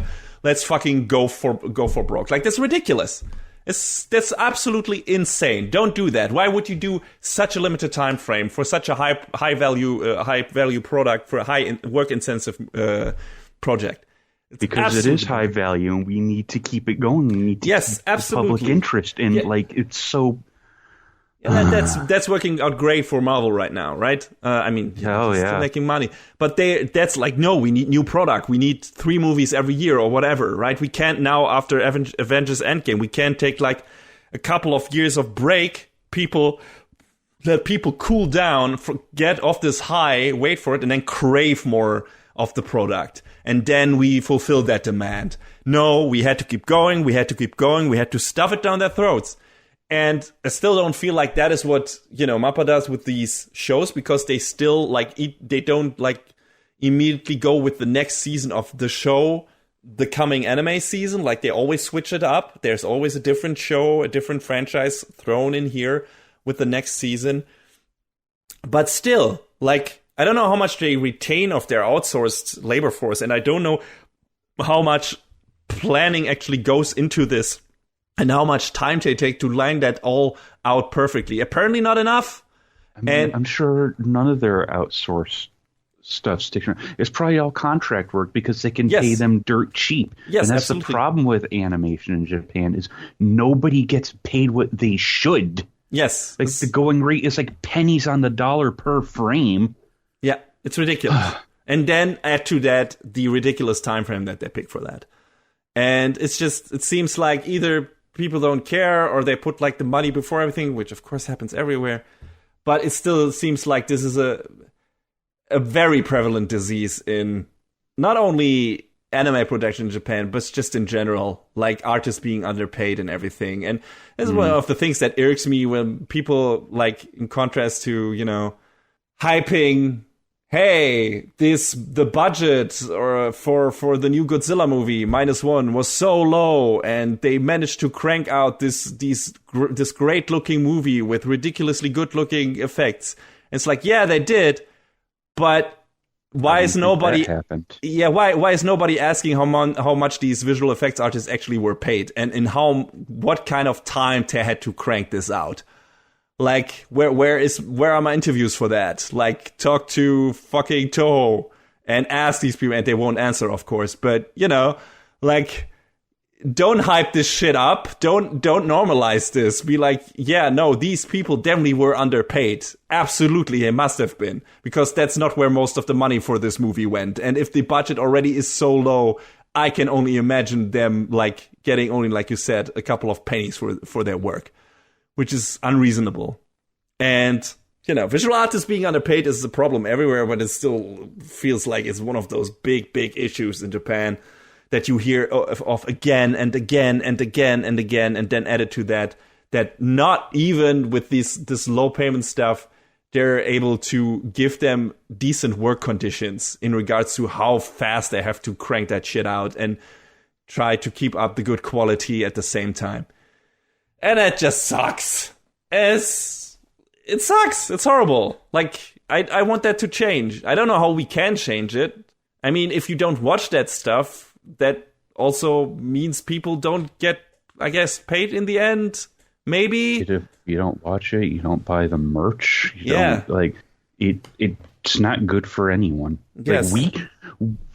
The viewers and the fans have so little impact on this. I guess the biggest impact is still speaking with your wallet, make them listen, but also they might draw the wrong conclusions for it and be just, this show was not successful because it was not big enough, maybe, and then they go into the complete opposite direction of what we want. It's no, we need to crunch more to make this more attractive. It's bigger thing the next time. It's no, that's not why I didn't watch or buy your show. It's just a giant no-win. Yes. I don't know what to do. Maybe write letters. I don't know. Then they'll get thrown into the garbage. Why should they care? I don't want to be defeatist about this, John, right? I want to be optimistic and say hey, maybe there can something be changed, and maybe more unions would be good. I don't know how many, if there are any in the animation space anyway. I think in outside of Japan, they're doing something with that, or something more with that at this point. But I don't know if that even is a thing in Japan. I have no idea. And how that would work with all these contract workers and outsourced work, something that Mappa does. I think they found a loophole there that saves them a lot of money either way and issues, at least the production committee side of things. So yeah, it's a bad situation. And we wanted to front load the review with this so that we don't end on a negative note, because we couldn't have stuck it in between, in the middle here, without losing the plot of the season. And also, if we stuck it at the end, it would have been a completely sour note to end on, but we had to talk about it because it's been a very dominating topic that accompanied the entirety of this season. So it's very much an issue, and people need to be aware of that and make up their own mind about it. Like I said, I will link the articles in the show notes, so please read them. That's kind of it for that. And with that, we're going to get to what actually happens this season in Jujutsu Kaisen. I don't know, how long did we talk about this now? 20 minutes? Ish, or something. Yeah, big topic. All right, so, what actually happens in the second season? Like, how do we start out, John? I've talked so much now, I need to take a break. Kind of start out with a flashback. And it's basically a flashback back to the younger days of Satoru and Suguru and their own high school days. What a rip-roaring time, and them going on their training and trying to make sense of this whole star plasma vessel situation, and they're going after this curse user sect called Q. Interesting letter choice. Yeah. Surely that has no real world parallels whatsoever. No. And we should mention for people who maybe are not up to speed with names and everything, Satoru Gojo being one of the big standout good guys in the first season, and Suguru Geto being like one of the main antagonists, already kind of established in the first season, but even more so established in the Jujutsu Kaisen Zero movie. And this flashback is set even before the movie. Like, we kind of went reverse. Like, we had the first season of Jujutsu Kaisen, then before that is set is the movie, and before the movie is set the first mini arc of this second season. So if you want to watch the show chronologically, I guess you would have to start with the first couple of episodes of the second season, then watch the Jujutsu Kaisen Zero movie, then watch the first season, and then continue with the last 2/3 of the second season. I couldn't imagine actually watching it like that. No, and it's not necessary. Like, you can watch it out of order. You can be like, no, we start with this, and it makes sense because in the first season we get introduced to our main trio and everything, and actually our point of focus character, and then we get filled in on some of the side characters through the movie and this flashback, which is very good and important, but it also doesn't need to be the first thing that you see, because you won't have any reference to all the characters that get kind of properly introduced in the first season first, even the side characters. So, yeah. But it's nice to have all the context now, right? To have all this is that character, and that's how they started out and everything. And I like that we got this in this first mini arc of the first season.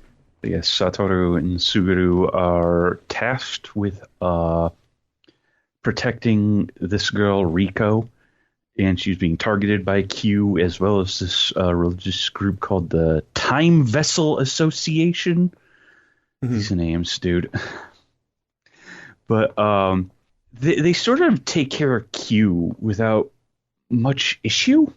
But then when the Time Vessel people sort of are running low on their own resources, they hire this dude named Toji Zenin. And that last name. But he goes by his wife's maiden name, Fushiguro. That name. Yes. He immediately rings a bell because we have a Megumi Fushiguro in the first season, and he says like his dad left him early or died early, and immediately it clicks and like, oh, okay, that's Megumi's dad. All right. And they have to fight him.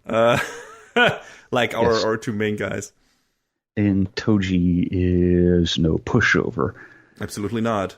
It doesn't seem... I kind of had a hard time sort of grasping his ability. It seems like he can't really use cursed energy, but he can utilize objects infused with it. Yes, it seems like he's more of a what is her name? The one who uses magic tools the most, because she doesn't have as strong of a inherent cursed energy gift. Not Maki, was it? Yes, Maki, right. Okay. So he's kind of a very much stronger version of Maki, I guess. Like, he's a magic curse tool user, but he's also like, he's got this ridiculous mental and physical strength on top of that. And is just on par. His strength is just on par with the best curse users. Suguru, not Satoru being one of them at this point, and then they clash, and it's a big thing. I mean, the reason why our early Jujutsu sorcerers like Suguru and Satoru have to protect this young woman from Toji is like what's the lore reason behind it? Like, the leader of Jujutsu Sorcery has to switch bodies every 500 years, or he will evolve beyond being human, like Tengen is his name. And that would make him lose his will, which would weaken the defenses of the school, since his power strengthens all the barriers and everything. So I think Satoru tries to visualize this issue by comparing it to Digimon evolutions, which, that's nice. The common man thanks you for that, Satoru. But, Suguru and Satoru just need to protect this new vessel from, like, these two groups, Q, like you mentioned, and the other group who want to see him evolve for different reasons. Like, one wants just to make the school weak, and the other one just wants chaos or whatever. I don't remember exactly, and that's kind of what this happens. And it's kind of like this inherently sad thing, because, what was her name? The woman that they're trying to protect. Rico. Yeah, she will just become a vessel for Tengen. She will lose her identity and mind, as it seems, right? Once Tengen like takes she will cease to exist as Rico. Yeah, and that's already like, oof, okay, wow, okay. It's a dark show. But, that's still an interesting aspect to this world. And in regards to Suguru, who we know will become the big bad, he starts out in this like a completely different character. Like, he's at this point in the show, he still believes in the strong having to support the weakest in society, which is the polar opposite to what he believes or seems to believe in Jujutsu Kaisen 0 and the first season. So, the Sorcerous he thinks that the Sorcerous must protect the environment and weakest of humans. And likewise, Satoru doesn't seem to care much for the needs of normal humans yet. Like, they're kind of have reversed roles in this flashback, where it's like, oh, okay. They kind of evolved into different directions after this. And, this is also the reason why he forgets to cast Veil and shit goes wrong. But, that mostly seems to be fronting and him being full of himself. I don't know. It's like that's how Satoru also still is kind of in the first season, even though he's a bit mellowed out, I guess. He does some nice things for Rico in this mini arc. So, but he seems a bit edgier in the beginning. He's still in his high school years, and he's like, he was always kind of like a jokester, a trickster, someone who is going against the higher ups, who doesn't like the status quo and shit like that. That was very much apparent in the first season. But even more than that, in the mini arc in the second season, he is still like in his very much rebellious phase, and that kind of comes true. And and then he has to fight Megumi's dad and gets his ass handed to him, kinda. Yeah. Even though he's already established as pretty much the strongest Jujutsu sorcerer there is, right? I think Satoru is still like, he's like this destiny child in terms of his, what is it, Mugen power, his eye, whatever his eyes do. Yeah, like limitless power and 6 eyes. Yeah. Ridiculous. Like, he's not on the level he is when we meet him in the first season, which is even beyond that. But he's, and this is actually how he gets to that, right? Because he has this near-death experience when he fights Megumi's dad. But it's like, he's already so strong. And then, that shit happens and he becomes even stronger. And it's ridiculous. And then you can only imagine, like, what kind of force he is and how much this whole system relies on this power, on him being there, and what it would do to the system if Satoru suddenly wasn't there anymore, and that becomes a very important factor in the second part of the second season. But yeah, I love that the Q guys got disposed with off screen, and it immediately leads to the group's collapse. Like, wow, those were surely a force to be reckoned with. Oops! Oh well. Yes. But yeah, Toji seems very much like an ass. When we meet him, he's not a nice guy. Yeah, he's very all about himself. Yeah. But these fights in these first couple of episodes are pretty great. One of the attackers' lives flashing before their eyes before Suguru beating the shit out of him is hilarious. It was it was a fun thing. We also see younger incarnations of some of the side characters we've met before, like Mei, for example, which we'll meet again in the second season later, but also have met before, and Utahime, without her scar yet, I guess. Have we met Shoko before? Like the third member of the Suguru and Satoru team? I'm not sure. Was she mentioned? I feel like we may have seen her briefly. Yeah, maybe. I'm not sure. I was like, was she shown before? Maybe also in a mini flashback or in the movie? I'm not sure. But she isn't around in the first, like in the current day story, right? Not that I remember. No, me neither. Not at least in the current season. Yes, exactly. So I wonder if she will appear. Did she die? I'm not sure if that was already maybe revealed, and I didn't pay attention. But yeah.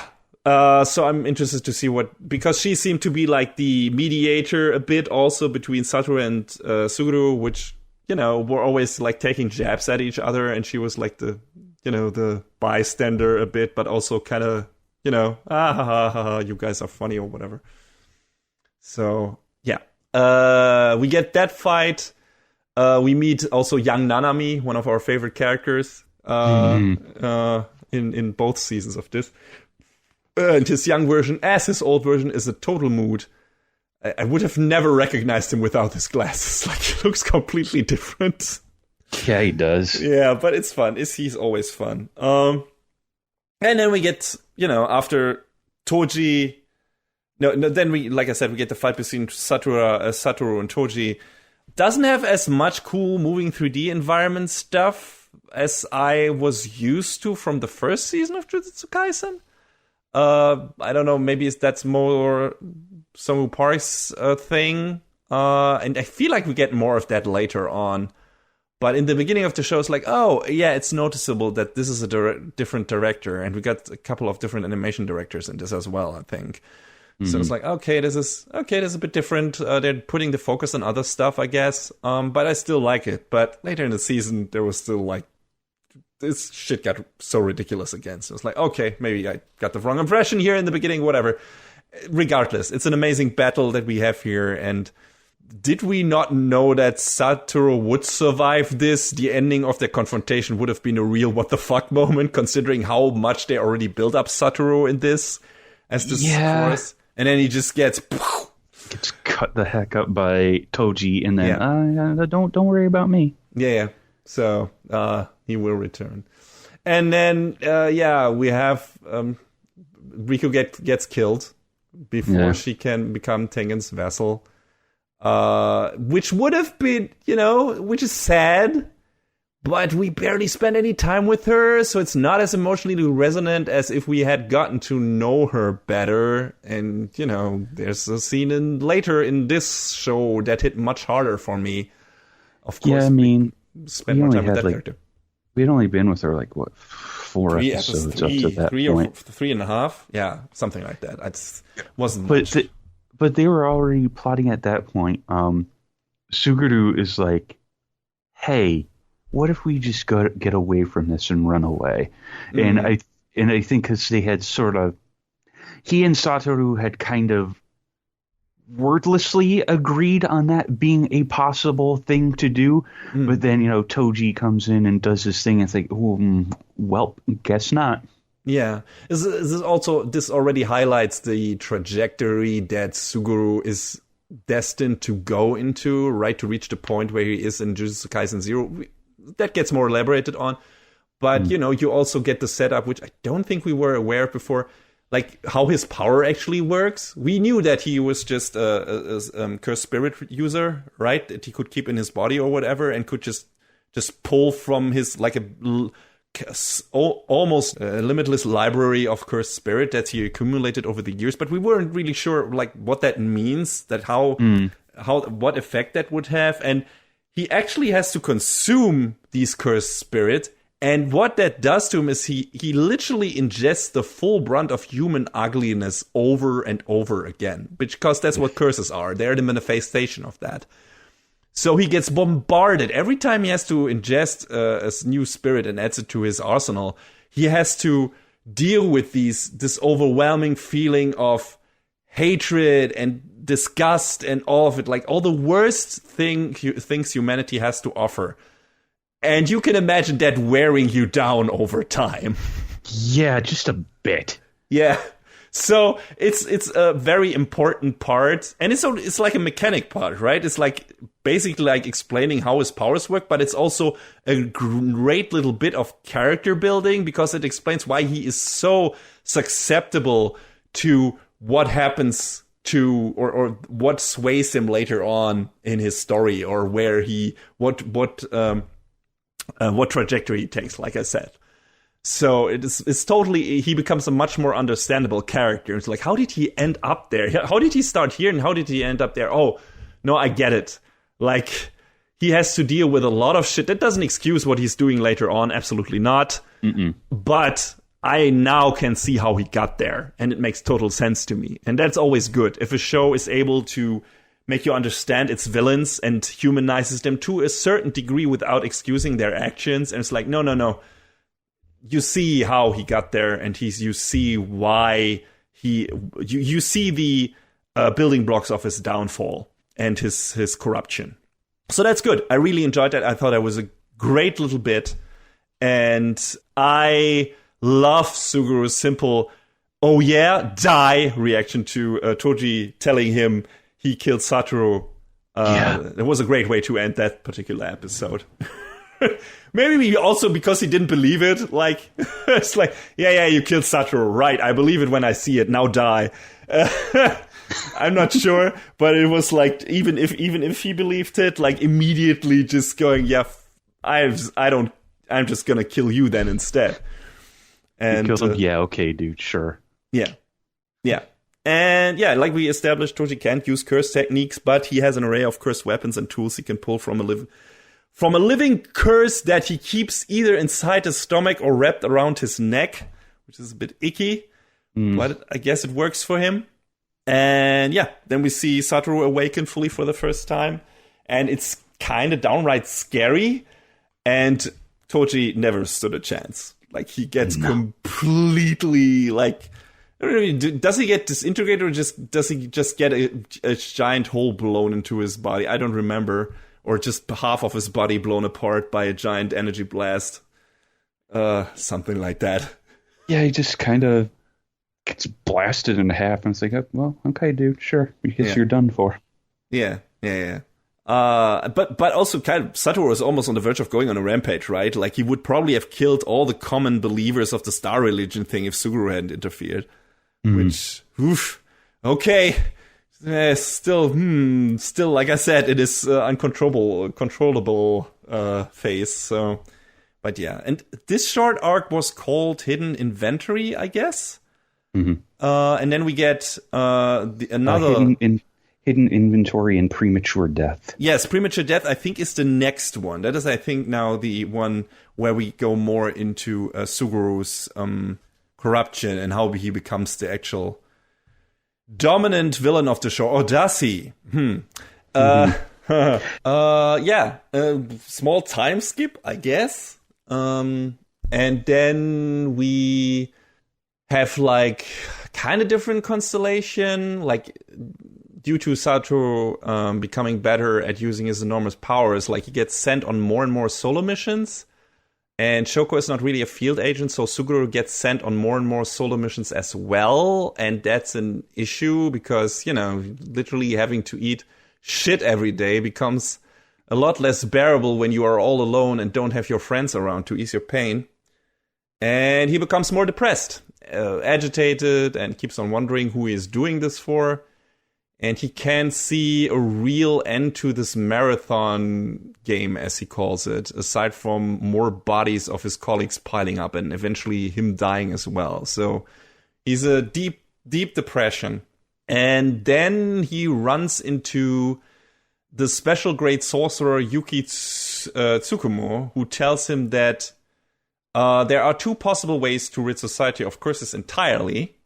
Eradicating all curses energy, which ironically Toji Zenin could have been a key factor in accomplishing, or enabling every person in the world to become a Jujutsu sorcerer and controlling their cursed energy to not let it seep out and build up.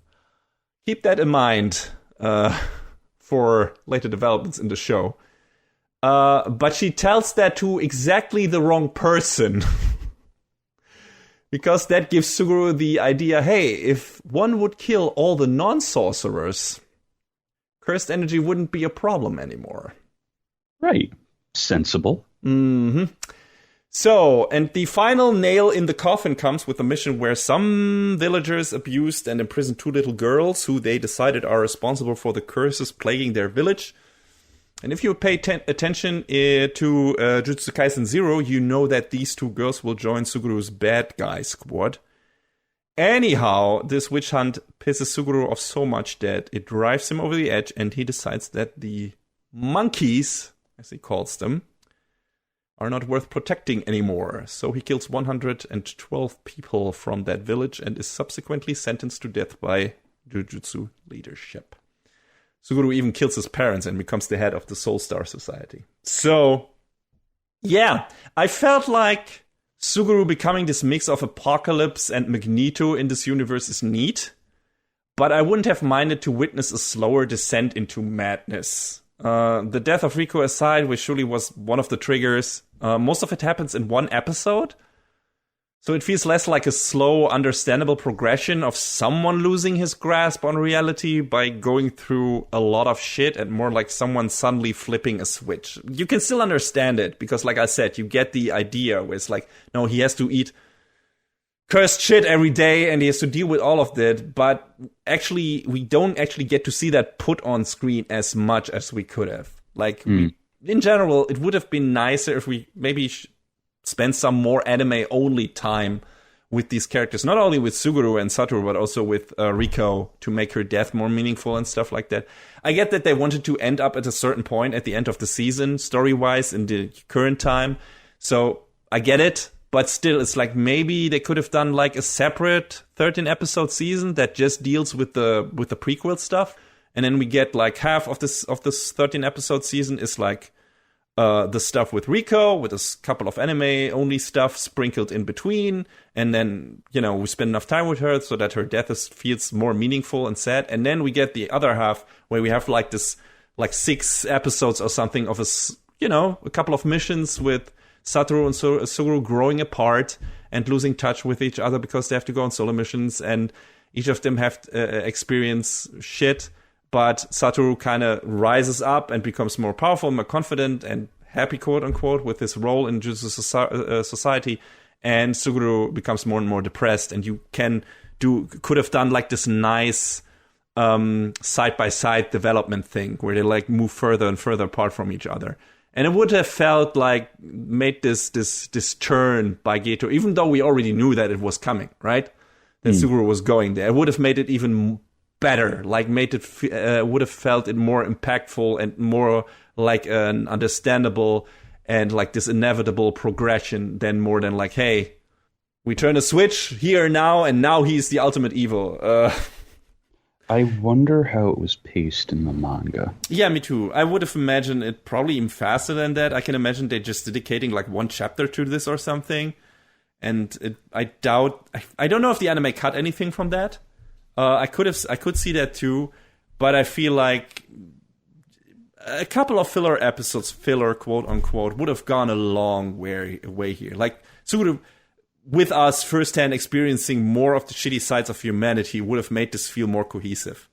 Like, I mean, imagine if you watch this chronologically. His sudden killing spree comes kind of out of nowhere. It's only not as jarring because we already know what he'll become, that he'll become a bad guy. It's not bad, but it feels a bit rushed. Just, because they don't dedicate really any time to it. And we have to kind of understand what he's going through out of context and through, some of the stuff he says more so than it actually being shown. I mean, obviously we can't get inside the author's head, but maybe that was the intent for it to be a fast turn and for it to be a shock. Could be totally true, right? I just like to spend more time with my characters, if they're enticing characters. And especially characters that fall from grace are always enticing to me, and how that happens and what their path to their destiny is and everything. So I wouldn't have minded to this being a whole, not 26 episodes, but like I said, 12, 13 episode season, maybe even just 10, whatever. But you know what I mean, right?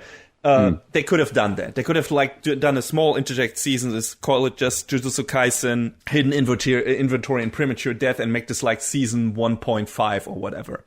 And then they continue on with the current day in Jujutsu Kaisen season 2. That would have been, I think, a really good choice, or maybe do it as a couple of OVAs or whatever. But it was still good, don't get me wrong. Like, I enjoyed these little prequel chapters immensely, but I feel like they could have still done a bit better and put a bit more spotlight on these very interesting characters in their youth and how they got to where they are now in the current timeline of the show. So, yeah, like I said, still enjoyed it immensely, but I see room for improvement there, how it could have been handled. And that, again, if they went for, like I said, I can't confirm that because I haven't read the manga, but if this is a beat-by-beat adaptation of what was in the manga, then that, again, speaks for filler episodes, filler quote-unquote episodes, not always having to be a bad thing. Because in this case, I think they would have really added to what the show is trying to do, what the story is trying to do with these characters.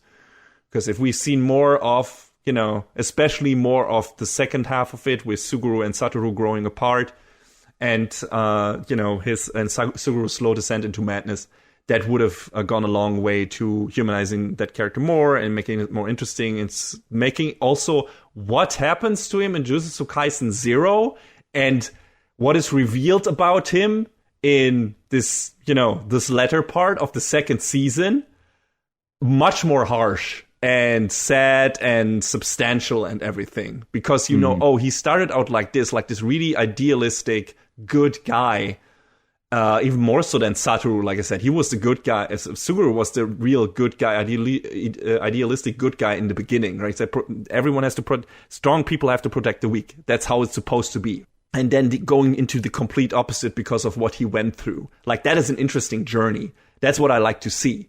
And for me, they didn't spend enough time on that. I still feel like I can understand where they do enough work to make me understand that character and make me understand what he went through and why he ended up where he ended up. But it still would have felt more, left a more emotional impact if we were more part of that journey, if we spent more time with them, in my opinion. Again, still good. I just don't want to detract from that. I just say I see room for improvement there. That's all. Yes, and then we're back to the present after all this. We get a new OP on episode 6 because the mini arc is over. And I was so happy. Like I said, I like this prequel stuff. I like Jujutsu Kaisen 0, but I was so happy when we got our mains back. We got Yuji back, when we got Nobara back, which kind of is my favorite character from our main trio. Like, Nobara is just one of the coolest fucking female characters in shonen anime, period, in recent time. I think she's so much fun. She already was in the first season, like that, and so amazing in that final fight. I've talked about this on end, how much I loved the final fight in the first season, and which she was a standout in. And yeah, she continues to be that. Like, she doesn't share Yuji's enthusiasm about the 4th human earworm movie. Strange. You just, again, are thrown into, fun conversation with these characters. And that was always one of the best things about Jujutsu Kaisen, the very kind of grounded dialogue between these characters, this very human dialogue between these couple of, friends, schoolmates, whatever, who are kind of all quirky, fuck up characters in a way, but also very funny and people you would like to hang out with. Especially, hanging out with Yuji would be great because he's just a movie buff and he loves this shit. And I would love to have a movie discussion with Yuji. Like, that would be super fun. And hanging out with Nobara, going shopping with Nobara would probably also be super fun. And, there are so many cool characters in this. And it's always a positive feeling when you come across characters like, yeah, I would like to hang out with these characters from the show. I would like to spend time with them outside of what we see them do in this show. And these two especially, Megumi is fun too, but he's a bit of a sourpuss as well at times, which is understandable. But, these two, especially Nobara and Yuji, are just so much fun, and was so happy that we got them back after this little prequel mini arc. And Todo, one of my other favorites, is back. I love him so much. His bromance, kind of one-sided bromance with Yuji, is still going strong. And he miscalculated when suggesting Yuji as a first-rank sorcerer because now he can't tutor him. Poor guy is so crestfallen. I don't know why they had to tell that joke over an intense ping-pong battle with Mei, but it's appreciated. So I always like that the show goes the extra mile in that regard, and I guess the manga too, but it always works, especially when Todo is involved. We had that great flashback of this weird high school drama romance thing when they became brothers, right, in the first season. Brother. It was amazing, and this shit continues in this season, and we get more of their tag team dynamic in a stellar battle that we will get to later in the season. But yeah, this new arc that is started off with the reintroduction to our current tag characters is called the Shibuya Incident, and that is kind of what happens next, and this leads to a big battle, but there's still a lot of setup that we're going through before, there's a big explosion. I don't know when things are really starting to pop off. Is that episode 8, John? Or where does it really start to go ham with the action before we actually know, okay, this is what the bad guys are planning, and now, the barrier is erected and everything. I don't know what episode we're actually starting with that. I think it was probably late 8 or early 9, just, going off of the episode titles as well. So, yeah. Shibuya Incident, Gate Open. That sounds, that sounds about right. Yeah. So, before that, we still have a little bit of, like I said, reintroducing to the characters. And again, I can't express enough how much I love the group dynamic between Yuji, Nobara, and Megumi. The so it's like that wingwoman and wingman support from Nobara and Megumi made me laugh out loud several times. Such a great assortment of rapid fire gags. The show is very good with comedy. You tend to forget that with all the serious shit that is happening, but the jokes in this show are top notch, and the visual gags are fantastic and everything. So I just don't want to ignore that, because there is not a lot of that in this season, but there was more of that in the first season, but what there is of it here is grade A stuff. So I really enjoyed that. But we very quickly go into, actual plot progression, and it is revealed that Mekamaru, our favorite not Iron Man guy, remote controlled Iron Man guy, is a mole who made a pact with Suguru and Mahito, or the other big bad guy from the first season. They're all working together. Mahito is this cursed being, or he's an amalgamation of a bunch of curses. Yes, but yeah, Mekamaru made a pact with them because he wants his body fixed. He's this guy in the top, he can't move and everything. He's completely disfigured and shit like that, and he wanted his body fixed, so he gave them inside information in return for Mahito fixing his body, because Mahito can transfigure bodies to whatever shapes he wants them to be and whatever. Mekamaru never intended for any of the kids at the academy to get hurt when the bad guys infiltrated it in the previous season, but that shit happened, kinda, so... Yeah, so he miscalculated. And other than the pact you place upon yourself, this can't simply be broken without dire consequences, so the two villains can't simply kill him before fixing his body. That's how the mechanics with pact works in this universe. Which Mahito does, like he fixes Mechamaru's body, intending to kill him afterwards, but Mechamaru created an actual mech. Ultimate Mechamaru. Mode Absolute Armored Puppet Ultimate Mechamaru Prototype 0. I forgot that was the full name. Yes.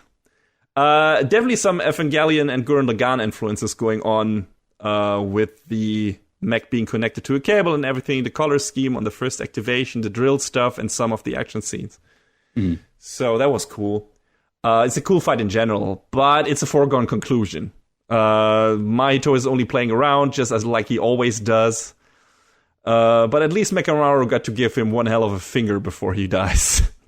I feel sorry for Miwa because she had like this thing going on with Mechamaru apparently, and she's really like I feel like she gets a lot of the bad shit happen to her. Like I like Miwa a lot, but she either gets knocked out pretty quickly, like loses her fights pretty quickly, like can't get a good slash in or whatever. Like her contributions are kind of minuscule, and then the one guy she kind of is into is a mole and then gets killed by the bad guys, and I feel really bad for her. Like she's kind of the character that is already on the ground and gets still kicked in the show. That's just feels so unnecessary. And she's really nice and cute and a good person, and I feel really sorry for her. Yeah. Oh God. Every time something happens to her, I'm like, I'm sorry. Leave that woman alone. Like she is enough on her plate. God damn it. But she's not the only one who really suffers in this season. This season is suffering for a lot of people. So yeah, what is the actual Shibuya incident that then happens in episode 8, 9, whatever? The bad guys create a giant veil covering Shibuya, trapping a bunch of normal people in it. Only sorcerers can come and go freely, or at least enter freely. I don't know if they can leave freely after that. I think they can. So I was trying to understand this. It seems like they can't leave freely because there's another veil that was preventing them from doing so? Yeah, could have been multi-layer one. Because the way I understood it was that there was more than one. Mm-hmm. And that's why it was really not 100% clear about who could stay, who could go, who could enter but not leave, who could leave but not enter, sort of thing. I think enter... Everyone can no, sorcerers can enter. No one can immediately leave. At least no humans can leave. Sorcerers can enter. No humans can enter. I think that's the conditions that are definitely set. When and where sorcerers can leave, I'm not sure about. Like if they can freely or if they can't because there's a second layer once they have entered and that needs to be destroyed from the outside by a different group. Or from the inside, once they are inside, I'm not sure. But yeah, the mechanics are a bit wonky on that one, but it's all there just to get certain groups in certain places, I think, having specific battles, just to split up our known guys and people up into special groups. Some go directly after, Mahito and Suguru and whatever. And some have to battle other ones who are responsible for the veil and stuff like that. So that's how that works and why that works the way it does. And the bad guys instruct the normal people to call out for Satoru. So you're already aware that this is a trap for him specifically. They're calling him out. He is obviously he is a problem for the bad guys because he's the strongest fucking sorcerer on the planet. So they need to do something about him. We don't know exactly what they're planning at this point and how they plan to get rid of them. Do they want to kill him? Do they want to trap him? Do they want to convert him? Whatever. But it seems they definitely want to get him in there and they don't want as few people to interfere with their plans as possible. And that's why the whale is constructed the way it do. And of course, the humans are the bait. And yeah, then we get a bunch of people, a bunch of sorcerers that we know go into the veil and do shit. We get Nanami. We get, of course, Yuji, we get Nobaru, we get Megumi, we get Mei, I think, is also there. May's haircut remains the stupidest thing in this show. It's fine. Don't worry about it. I can't not worry about it. Every time I see it, it just looks so dumb. Like, I know, but like, why would you do that, woman? Why? What? Because fashion. So non-functional. It's not even good fashion. It looks so stupid. It's that high fashion I've heard about. Okay, fuck it. Shut up. It's fashionable. Yes. Maybe. I don't know. Yeah. At least she's a good fighter. But that haircut is dumb. Anyway. But yeah, it's pretty clever of the bad guys to trap Satoru in a place with a lot of other people where he can't use the full extent of his powers, like his domain, for example, without risking killing everyone. Get to that when that actual part of the battle arrives. But, he still gets to unleash his part of his full power to an extent. It's never not terrifying. Like, the way he just pulverizes Hanami is incredible. Who, if you remember, was one of the big bads in the last season. Like, she was the big boss of the infiltration arc. Like, when the bad guys came to steal shit from the academy.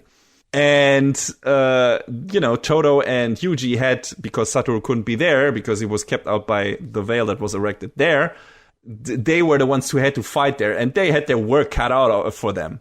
So she was a force to be reckoned with. But you wouldn't know that if you had just witnessed her in that fight, because Satoru makes such short work of her. Yeah. It's ridiculous. And it, of course, works perfectly to illustrate how fucking powerful Satoru is.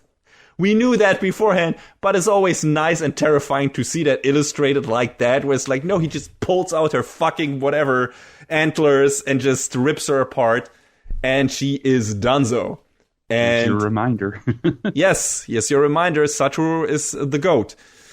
So, Suguru's gang counts on Satoru not activating his domain, Infinite Void, which is his strongest weapon, I guess. Because that would almost instantly either kill or mentally cripple all normal humans. And, Satoru is, of course, the first gets to them first. They're like in the subway station down underground, where they got a lot of people around them and curses in subway trains and stuff like that, so to have a constant threat on the people. And Satoru catches up to them, and they're like, well, you can't use your domain here, so good luck. But they miscalculated slightly, because, Satoru activates a so limited version of his domain that it will only touch each human for 0.2 of a second, which renders the normal and transfigured humans unconscious instead of killing them. And moving with a diabolical speed, he's able to kill 1,000 transfigured human curses in the time span of 299 seconds. God, it's a crazy scene. It's one of the first, like after the prequel stuff, it's one of the first big action scenes in this season, and it looks so good and it's so crazy. And again, it's like, wow, that man can adapt. And I was like, hey, maybe he can get out of this. Maybe he got it figured out and they miscalculated. But those 299 seconds of distraction give Suguru enough time to set up a trap that seals Satoru, who immediately realizes something I didn't see coming, although in hindsight it now feels kind of obvious. The puppet master behind everything from season 1 until now has not been Suguru Geto. Suguru Geto died after Yuta and Rika beat his ass into oblivion in the events of the Jujutsu Kaisen Zero movie, which we saw. Like, we see Suguru very much hurt in, like, an alley, sitting down, bleeding at the end of that movie. And then we, see Satoru talk to him. And we were like, okay, apparently he left him alive or something, or someone got him and saved him or whatever. Because he is still alive in the current day, in season 1. But there's a small difference between that, a visual difference, between that Suguru and the current Suguru. And that is these small little scars, lines at the top of his head. And then it is revealed that apparently the one who is currently commanding Suguru's body is not actually Suguru. And then everything kind of falls into place. It makes sense. Like, we didn't actually see him die, so we just had to assume he either escaped or Satoru saved him for some reason after confronting him, and I was interested to see what that is. But no, he died. And some person, curse, whatever, we don't know at this point, took over his body and memories to be able to use his techniques. And whoever that guy is, he did all this to seal Satoru because he rightfully considers him to be the biggest threat to his plans, whatever they may be. At this point, again, we'll get to that later. He might actually be, I thought he might actually be after the same thing Suguru was after, getting rid of normal humans, but maybe there's more to it than that. And there is, kinda. We'll get to that. But yeah, that is not the character we have thought it would be, or we thought it would be, and that we have seen in the prequel story that we've seen in Jujutsu Kaisen 0. But, still the same character as in Season 1, just to make that clear. So, the one thing that kind of puts a dent into it is that some little flicker of Suguru's soul seems to still reside in his body, as Satoru calls out to it, and his right hand tries to strangle the guy who's steering it right now. So, considering how maybe souls and energy works in this universe, there might still be a version of Suguru that is clinging to his body. I'm not sure. But, we get just a small scene that kind of alludes to that and hints at that he might still be in there somewhere, and that just doesn't have the power to resist fully. Well, it was interesting. We meet a couple of other characters who are part of the bad side group. Shoso, who is the brother of the two brothers that Yuji Nobara killed at the end of Season 1. And apparently the brother of someone else, which will later be revealed, which was more of a shock, I guess. Yeah. But maybe also not. We'll get to it. But there's a lot of, foreshadowing already done in this part of the season. But it was really interesting.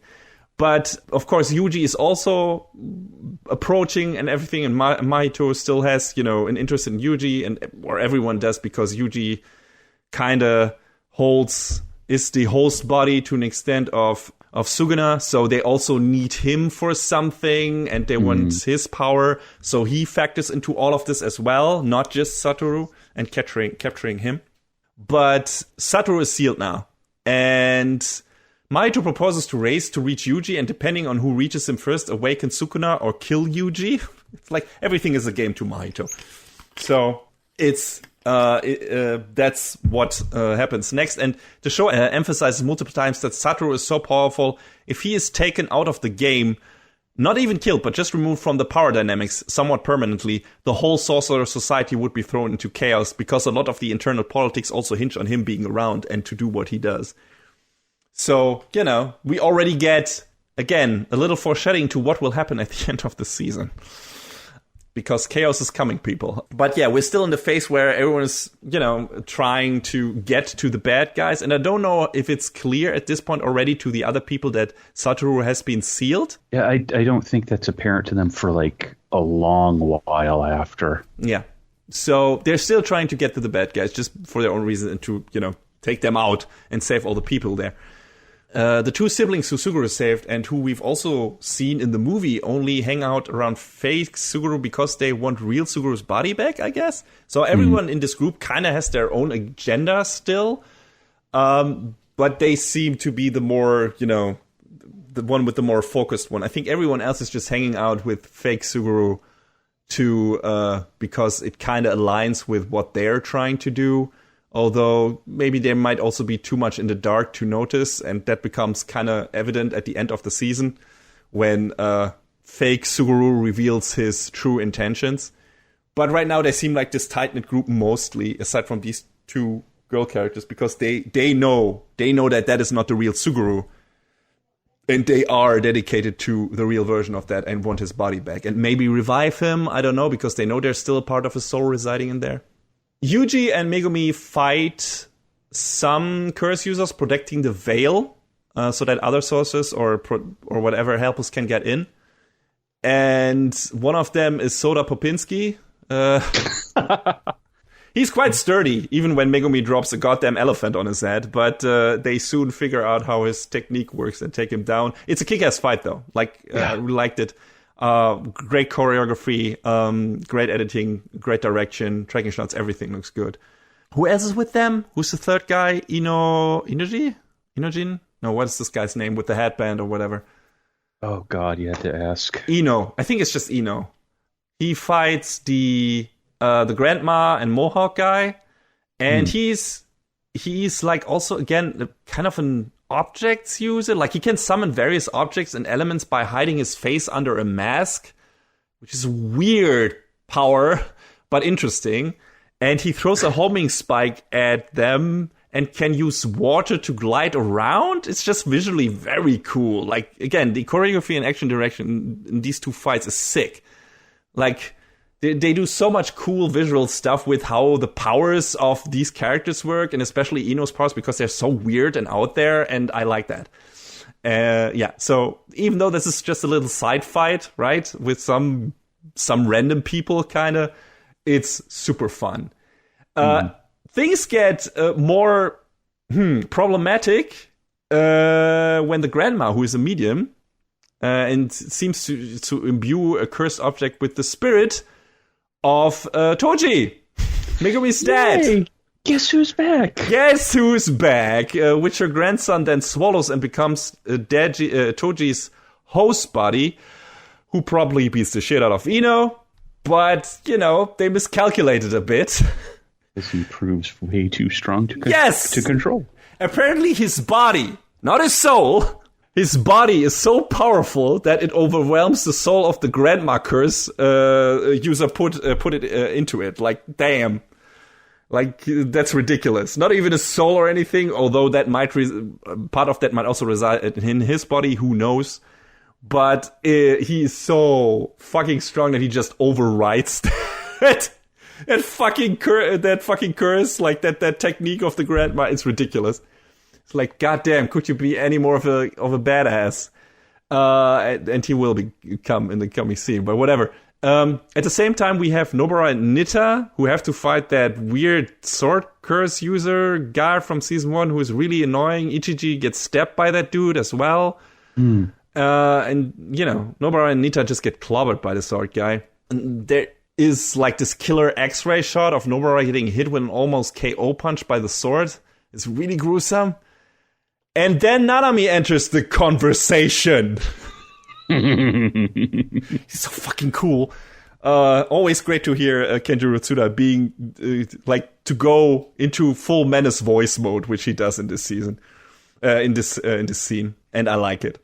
And meanwhile, there are a lot of concurrent fights happening at this point. Like we have we have the Megumi fight against and Ino fight against the curse users, and we have some other fights that are close to being set up with Chozo, the oldest brother of the two siblings Nobara and Yuji killed in season 1. Like I said, he's out for revenge, and he can use blood like a goddamn laser, among other things. And, that's where Yuji will end up later. They have one of the most kick-ass fights in the show. Like, great choreography, again, great use of the limited space, several feints and mind games, like they fight in the bathroom. Water raining down on them, all underscored by an instrumental version of the song Remember by Coltrane that played during the fight against the other two brothers in season 1. So it's a cool callback. There's also this great first-person shot of Yuji doing some parkouring through the bathroom stalls to catch Chozo off guard. And yeah, this fight is happening, and Yuji technically loses because his liver gets pierced, and he doesn't account for Chozo being able to shield his body. But then Sukuna seems to reluctantly interfere by doing something to Chozo's mind. I'm not exactly sure what he does, but it does enough. And then we got another side thing with Mei and her little brother Wiwi, who make quick work of the curse and the domain. Like, there are a lot of different set pieces in this part of the story. It's not hard to follow. It's hard to review it, kind of, because we have to jump from one thing to another. And actually, all of them kind of happen at the same time, which makes visually more sense than if you talk about it. But just, go with it. Go with the flow. A lot of different fights happen at a lot of different places between a lot of different people in this, which is fine. It never feels like the show is like dragging on too long on a particular fight or everything, and it feels kind of organic. And it feels like they don't take too much time between getting back to one of the other ones and wrapping it up or something like that. So it's cool. Like Nanami Maki and Naobito. Is it Naobito Zenin? I'm not sure.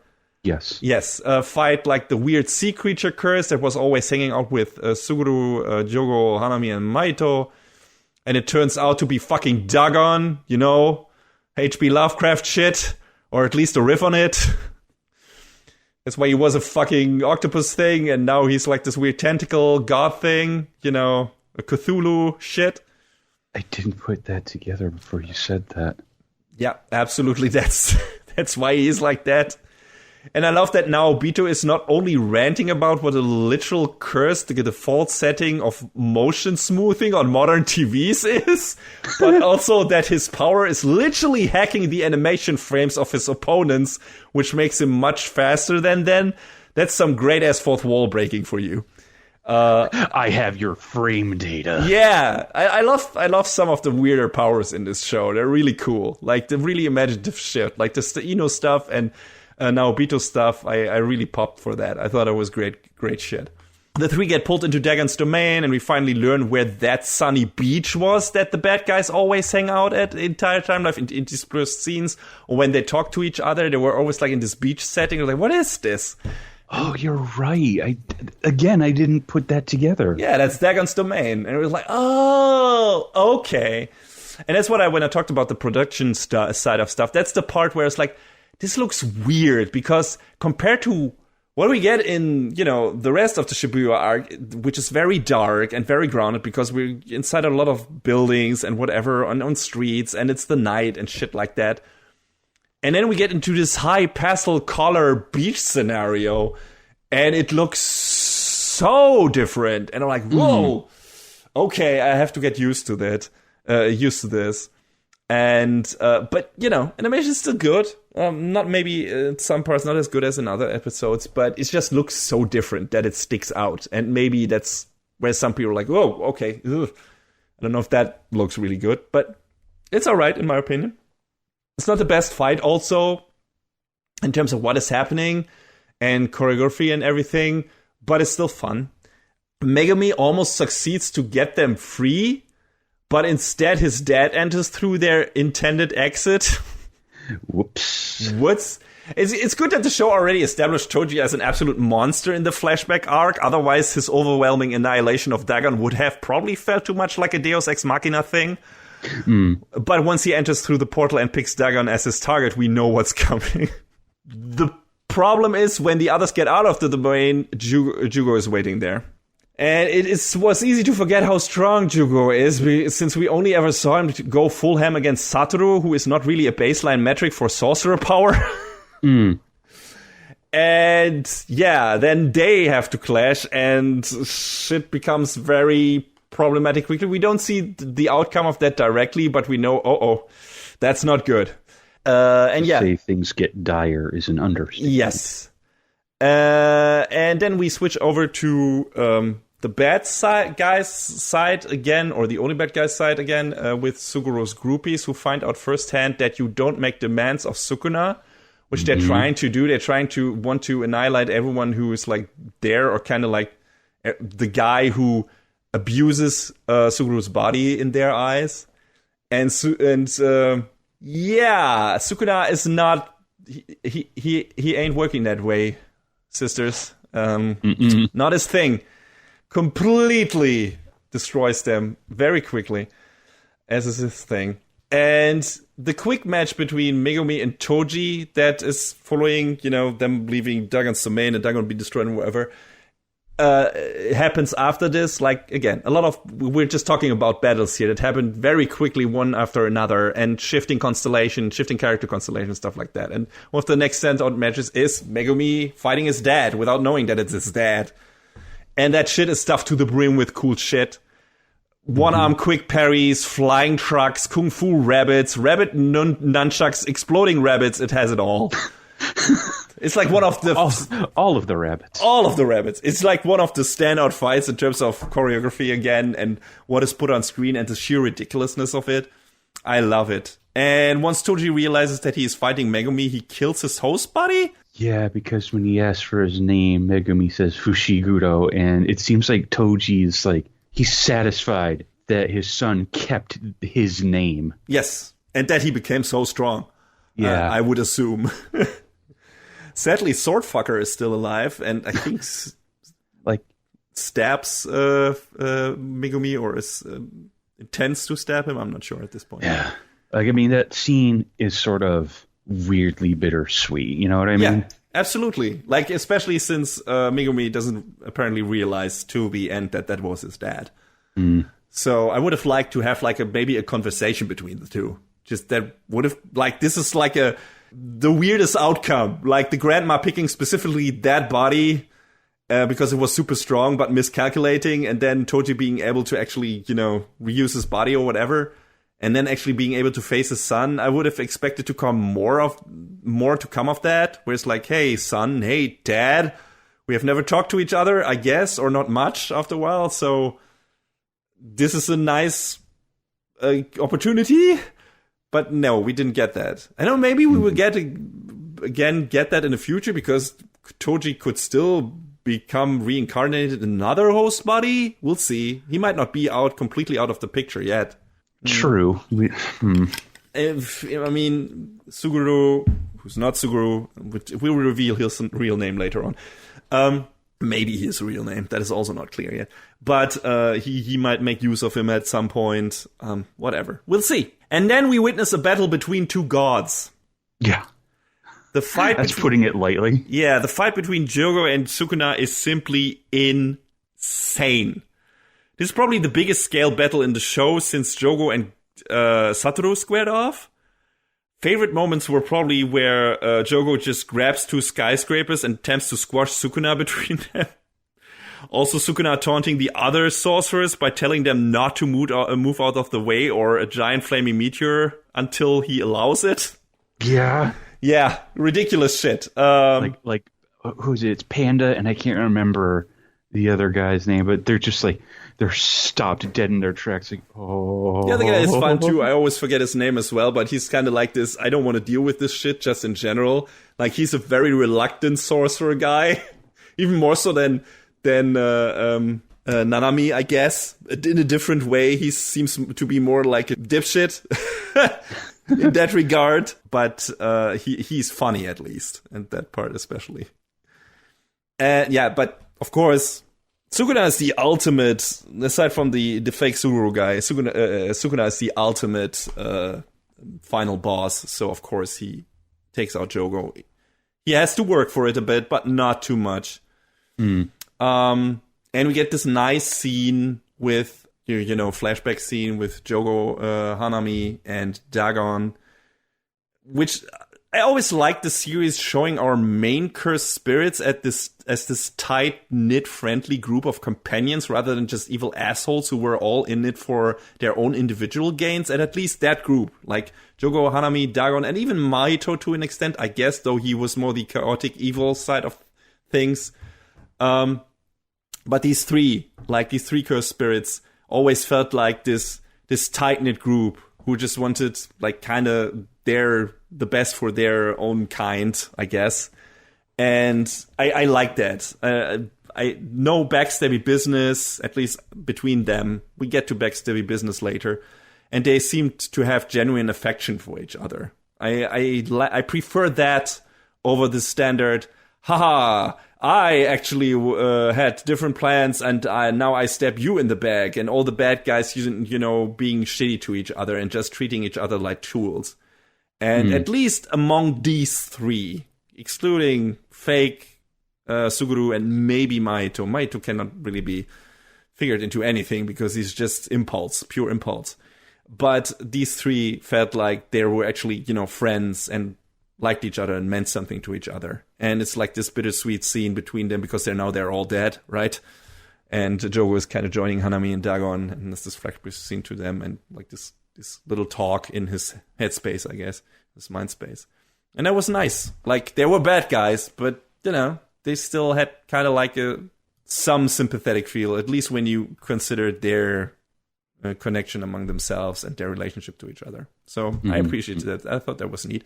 Jogo, like I said, is defeated, and with this, only the Suguru imposter and Mahito are left from our initial group of villains. I guess Choso too, but he might not be figuring into the villain side anymore. We'll get into that. Well, and Sukuna, but he isn't part of their faction. And I think he will replace them by the end of the show as the big bad, because that has always kind of felt like the ultimate thing. Either that, or Yuji becomes so strong that he can control him and they become buddy-buddy or whatever.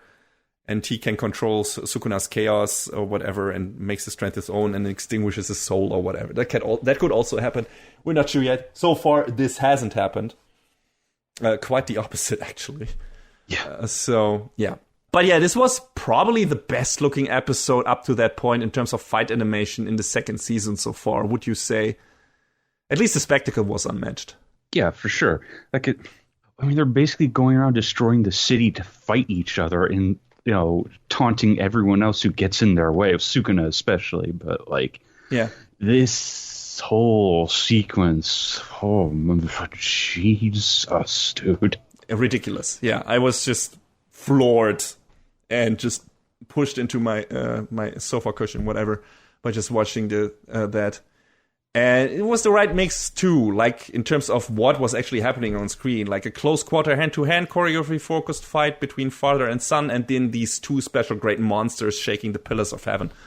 It was just cool shit and very, you know, varied and interesting to look at, and yeah, just really cool shit, and one of the standout moments in this second season. But we're not done yet, because as the episode title tells us, this is actually a two-parter of awesomeness. Megumi summons his strongest familiar Makura to get rid of Swordfucker. That's what I will call him until the end of time.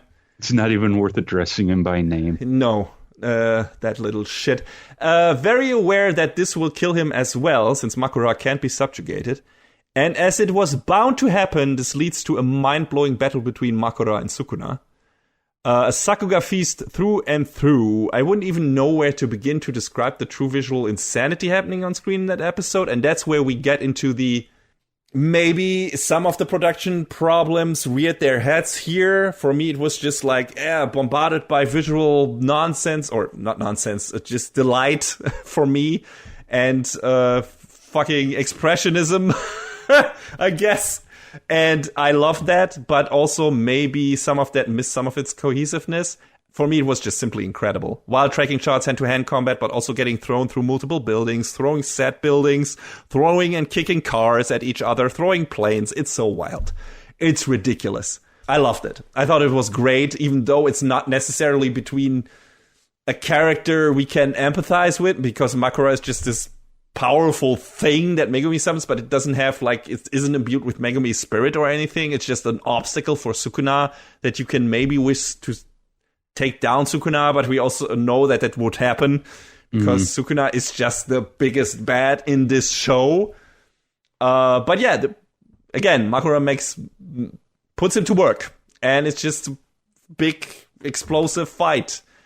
Yeah, in response to this, Sukuna vaporizes everything in a 140-meter radius, and after he finally manages to dispose of Makura, being the bastard that he is, makes sure that Yuji can see all the death and destruction Sukuna has caused with his body, which Yuji takes not well, understandably. And yeah, it gets worse, because Nanami doesn't look too good either after his encounter with Jogo. But at least he made Swordfucker unknowingly use up all his 9 lives during their fight, quote-unquote, so he isn't protected against Sukuna's mayhem and loses face, literally. The psychological torture of Yuji continues. Nanami is already a walking half-corpse, since he got severely two-faced by Jugo, like burned half of his body. That is one way to refer to it. Yeah.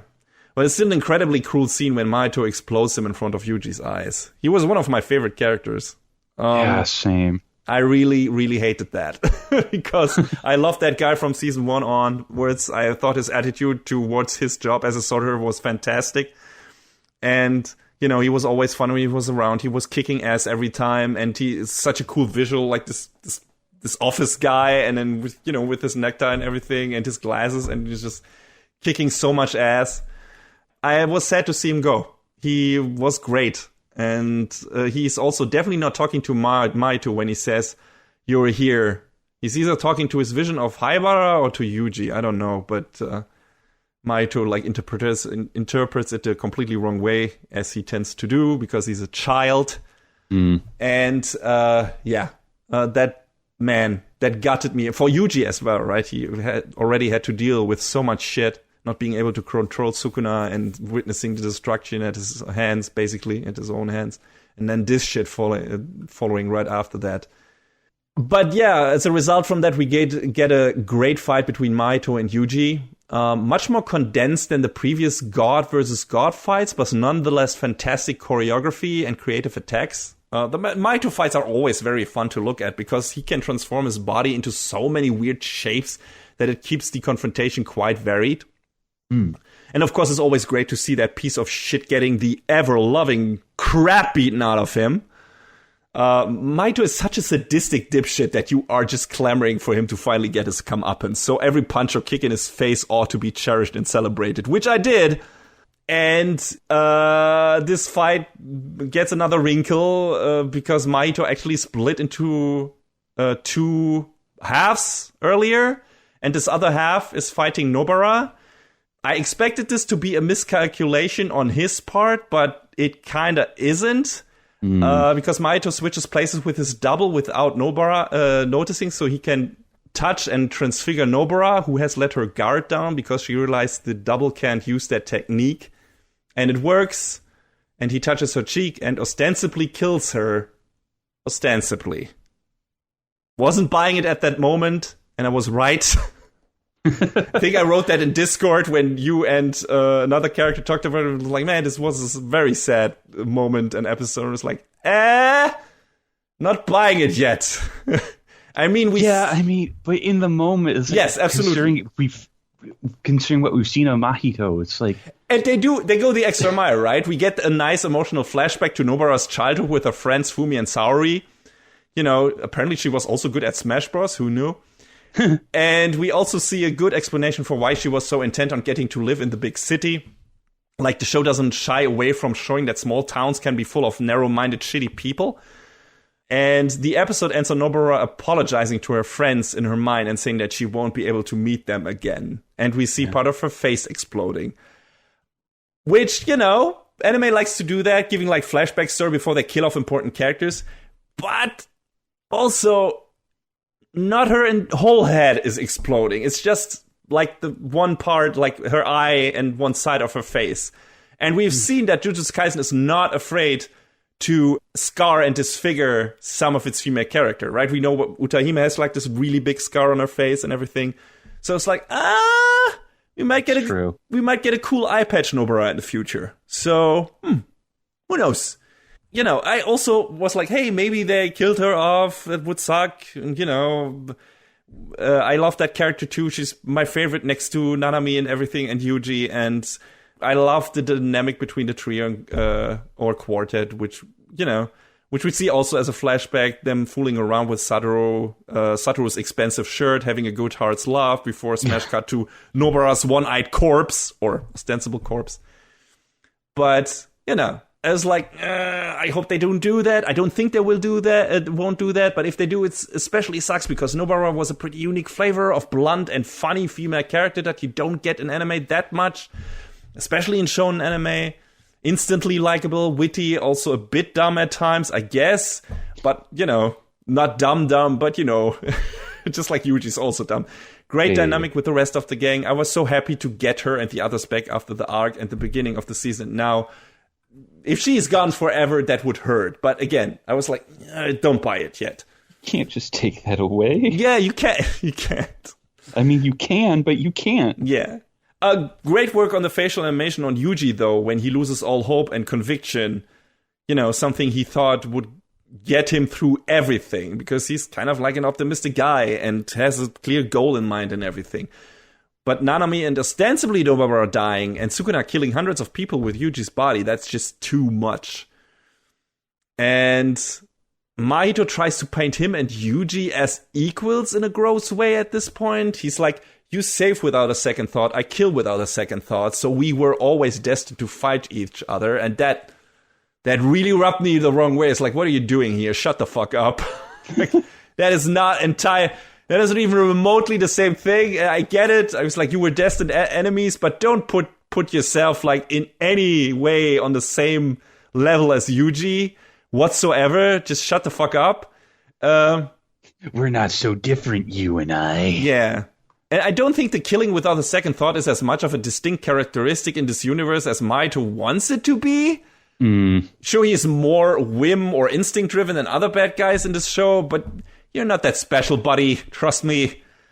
You're just a petulant, moody child, Mahito. And now Todo will hopefully beat the living shit out of you and turn you into a flesh puddle. Because, yeah, Todo enters the scene, which I clap for. Of course. You have to clap if Todo comes around, because he also claps. As soon as he shows up on the scene, it's like, oh, you know it's time. It's time. It's just like when Nanami entered the picture earlier, when, you know, Nita and Nobara fought Swordfucker. So, yeah. And Nita said Nobara is probably dead. Shows she absolutely isn't dead, in my opinion. He might have been able to save her with his healing technique. I'm pretty sure otherwise they wouldn't have gone through the effort and would have just, you know, made that clear that she's dead. Wouldn't have put a character with a healing technique next to her. So, yeah, I'm pretty sure she's safe. We probably will see her with a cool eye patch in the future, in the next season, if she returns. So, looking forward to that. And as usual, the Todo Yuji tag team fight is a fucking standout. I love it so much. It was in season 1. It is in this season. And Todo is the best medicine for Yuji right now. Like, you know, emotionally, spiritually, whatever. Like, making him realize as long as they're alive, they can still move on. And the ones who died won't be forgotten. True philosopher, that man. Like, giving him awards. Todo is everything you should aspire to be as a man and as a human being. the true woman understander. And a true philosopher. Yes, that man is a treasure. And then, yeah, we have another great fight, like tag team fight between Todo, Yuji, and of course then, or handicap fight against Mahito. And in that fight, I love that Mahito turns into an actual googly-eyed cartoon character in one of the fight scenes. That is one of those blink and you miss it moments. But I went back and was, oh yeah, that's a goddamn Disney cartoon right there. And it was fun.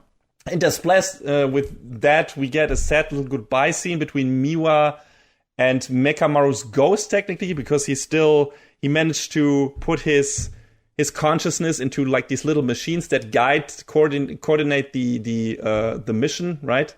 Yeah, they're almost like walkie-talkies. Yes, little walkie-talkies, but they have a timer on it, right? And the echo of his spirit can only remain in these machines for so long. He's a literal ghost in a machine. Get it? Yes. Yeah. And then, you know, he eventually disappears like mid-sentence, I guess, even. Again, terrific facial animation for that one. Also, again, why do you have to keep on doing that to Miwa? Stop it. Leave Miwa alone. Poor girl. I feel bad for Miwa. Yeah. Now, I have to mention one of the few things I didn't like about this season. Because as much as I adore the fights in this second season of Jujutsu Kaisen, some of them do a bit too much of the narrator explaining what is happening on screen shtick. Yeah, that I'm not fond of at all. And just like in Hunter x Hunter 2011... it's just as unnecessary and distracting here. I don't know if you felt like the same about that, John, but it seems like it. Like it stuck out to you as well. Yeah, I mean, there's certain scenes where it's like, oh, well, with with this technique, blah blah blah. It's right there in front of us. Why are you taking time to narrate to us what's happening? Why are you halting the action for this, right? Like, we see Mahito use his domain expansion, and then the narrator tells us that Todo is moving to protect himself from the domain, which we know because it's shown on the screen. And then the narrator tells us that Yuji is rushing towards Mahito to exercise him, which we know since it's on the goddamn screen. And then the narrator explains to us that Mahito is faster than both of them, which we immediately realize because he is able to touch Todo's left arm and Todo has to cut it off to stop the infection. So what the hell was the point of the narrator? I wonder if this was a thing that was put into the manga to help better illustrate what was happening. Absolutely, John, absolutely. That is it. But it doesn't need to be in the anime. Exactly. Like, the only thing she does is unnecessarily extending the time a certain scene has to linger until the narration has finished explaining that particular scene. It's ridiculous and dumb. And in these moments, I always have to think of the Egoraptor Sequelitis video where he talks about gameplay conveyance in the Mega Man games, where he makes up a worse version of the game flow by having Roll yell, Mega Man, watch out, these blocks are falling. Shut up! I already know this. You know, because the game taught him about environmental hazards naturally by him just playing it.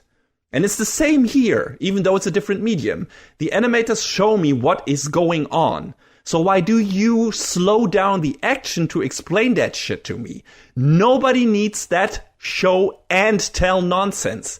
This ain't a manga, dummy.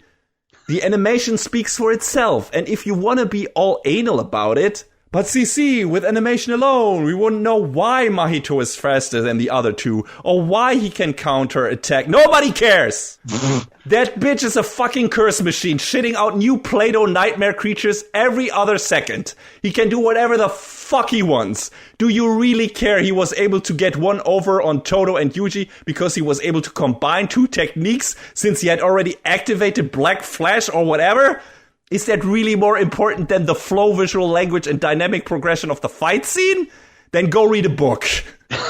Or a curse manual. Fucking curse Wikipedia. Nonsense. I will never understand this particular choice. It's entirely unnecessary. And if you have to do it, let at least the characters who are part of that scene make those deductions. Yeah. Which is still completely superfluous in most cases. It's really mind-boggling that they decided to keep it like that. Yes. Throwing a narrator in there for just these moments feels like an alien remnant from the manga, where there is maybe just not enough visual information to convey what is happening on its own, like you said. Right. But animation can do that. It's fine. Leave it be, for fuck's sake. And yes, I'm very aware this is the smallest nitpick of nitpicks.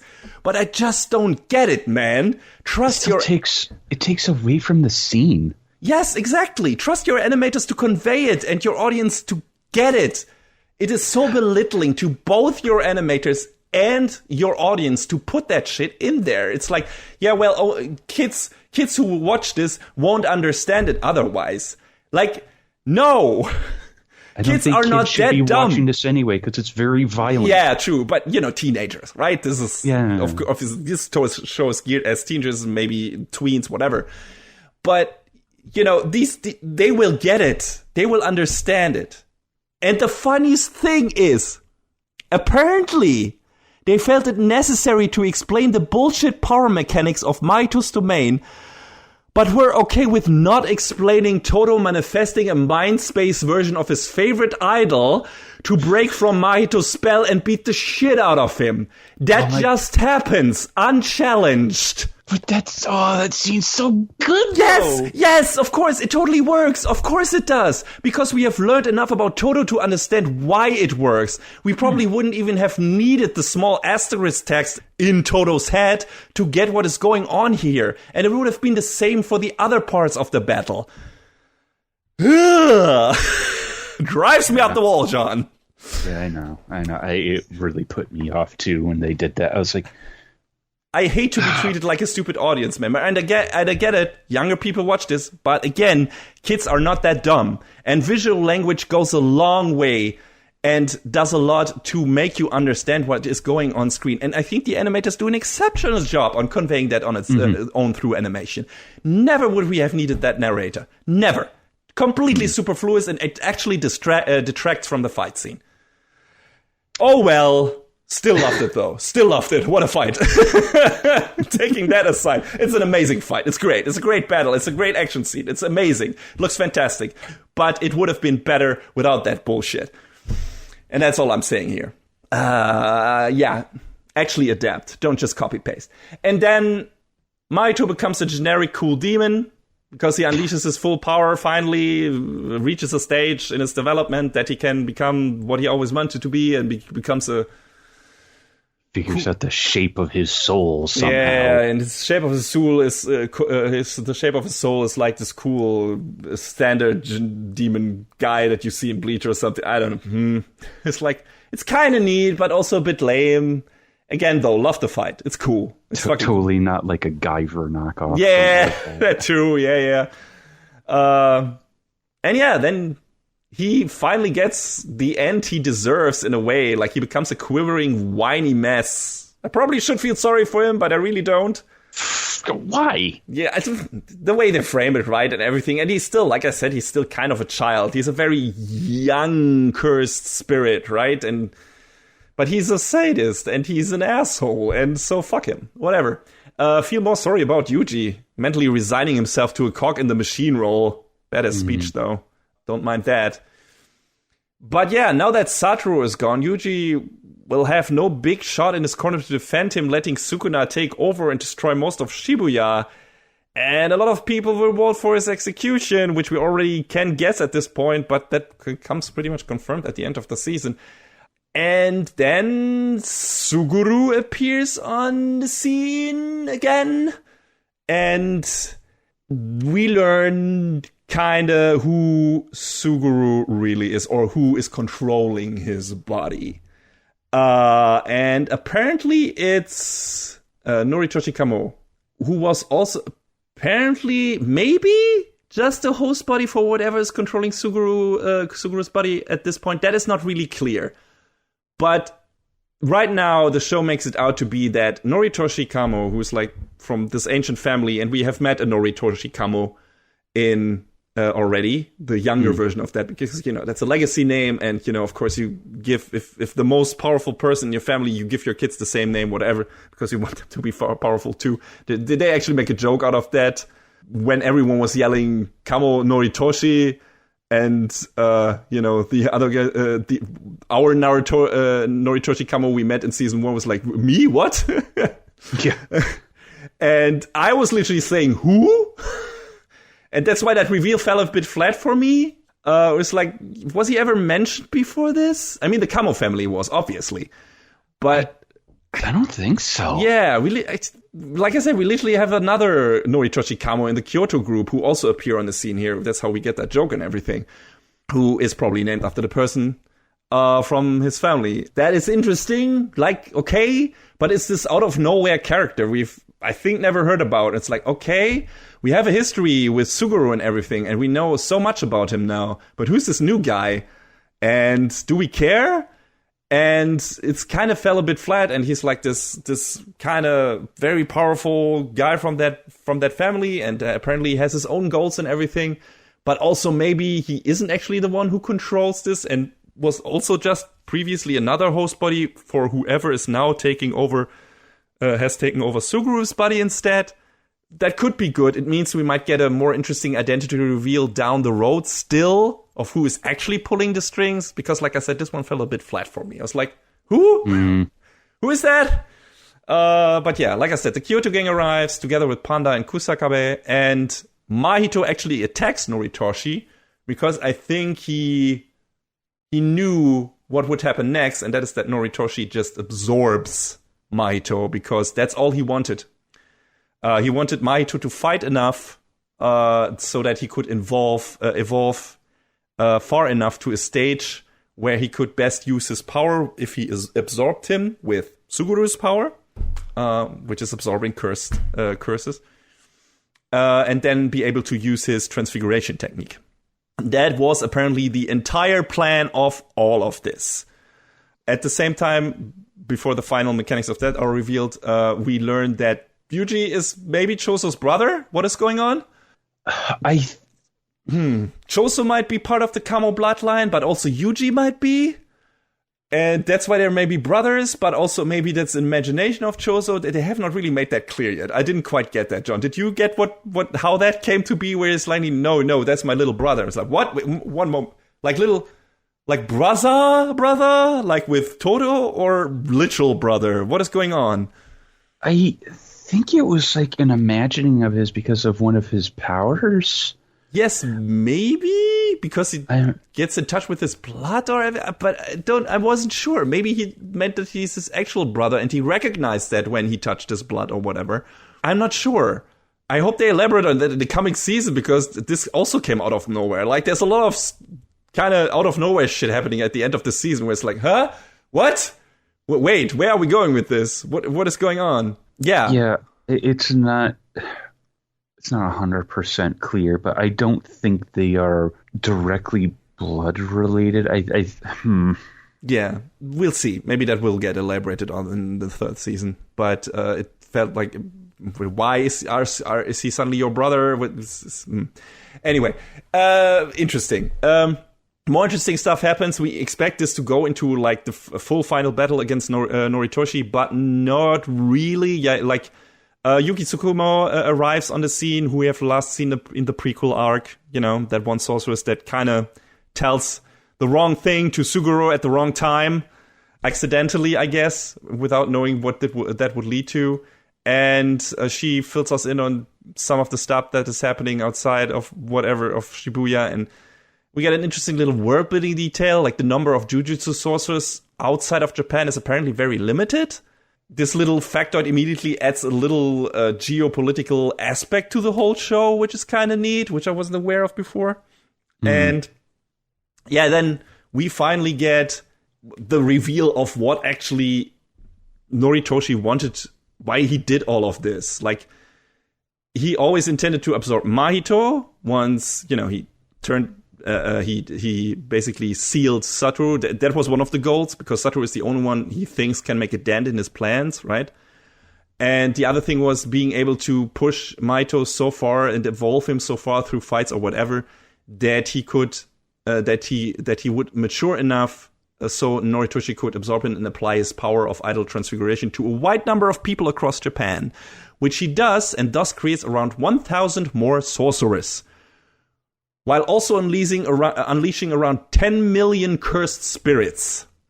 And it seems that's not a small number. That's not a small number. And it seems like all he wants is for everyone to fight everyone and everything, just to get someone out of it that gains ultimate mastery of cursed energy. Like, he calls it the golden age of Jujutsu sorcery, and fucks right off after that. And that's kind of what we are left with, almost. Like, we get a small coda epilogue thing with the fallout of all of this, which is immense, of course. Like, the existence of cursed spirits will be made public, kind of acknowledging their existence, but lying that they only appear in Tokyo to focus the cursed energy on a limited area, I guess.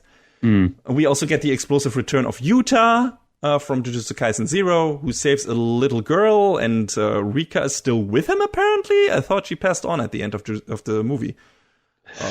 But apparently she's still with him in a way. And we get a bunch of little public services announcements from the Jujutsu Society. Satoru Gojo is considered an accomplice in the Shibuya incident, for example. The headmaster is either expelled or sentenced to death, I think both, for inciting the incident, which both are not true, of course. I don't know how this benefits their the damage control of Jujutsu Society.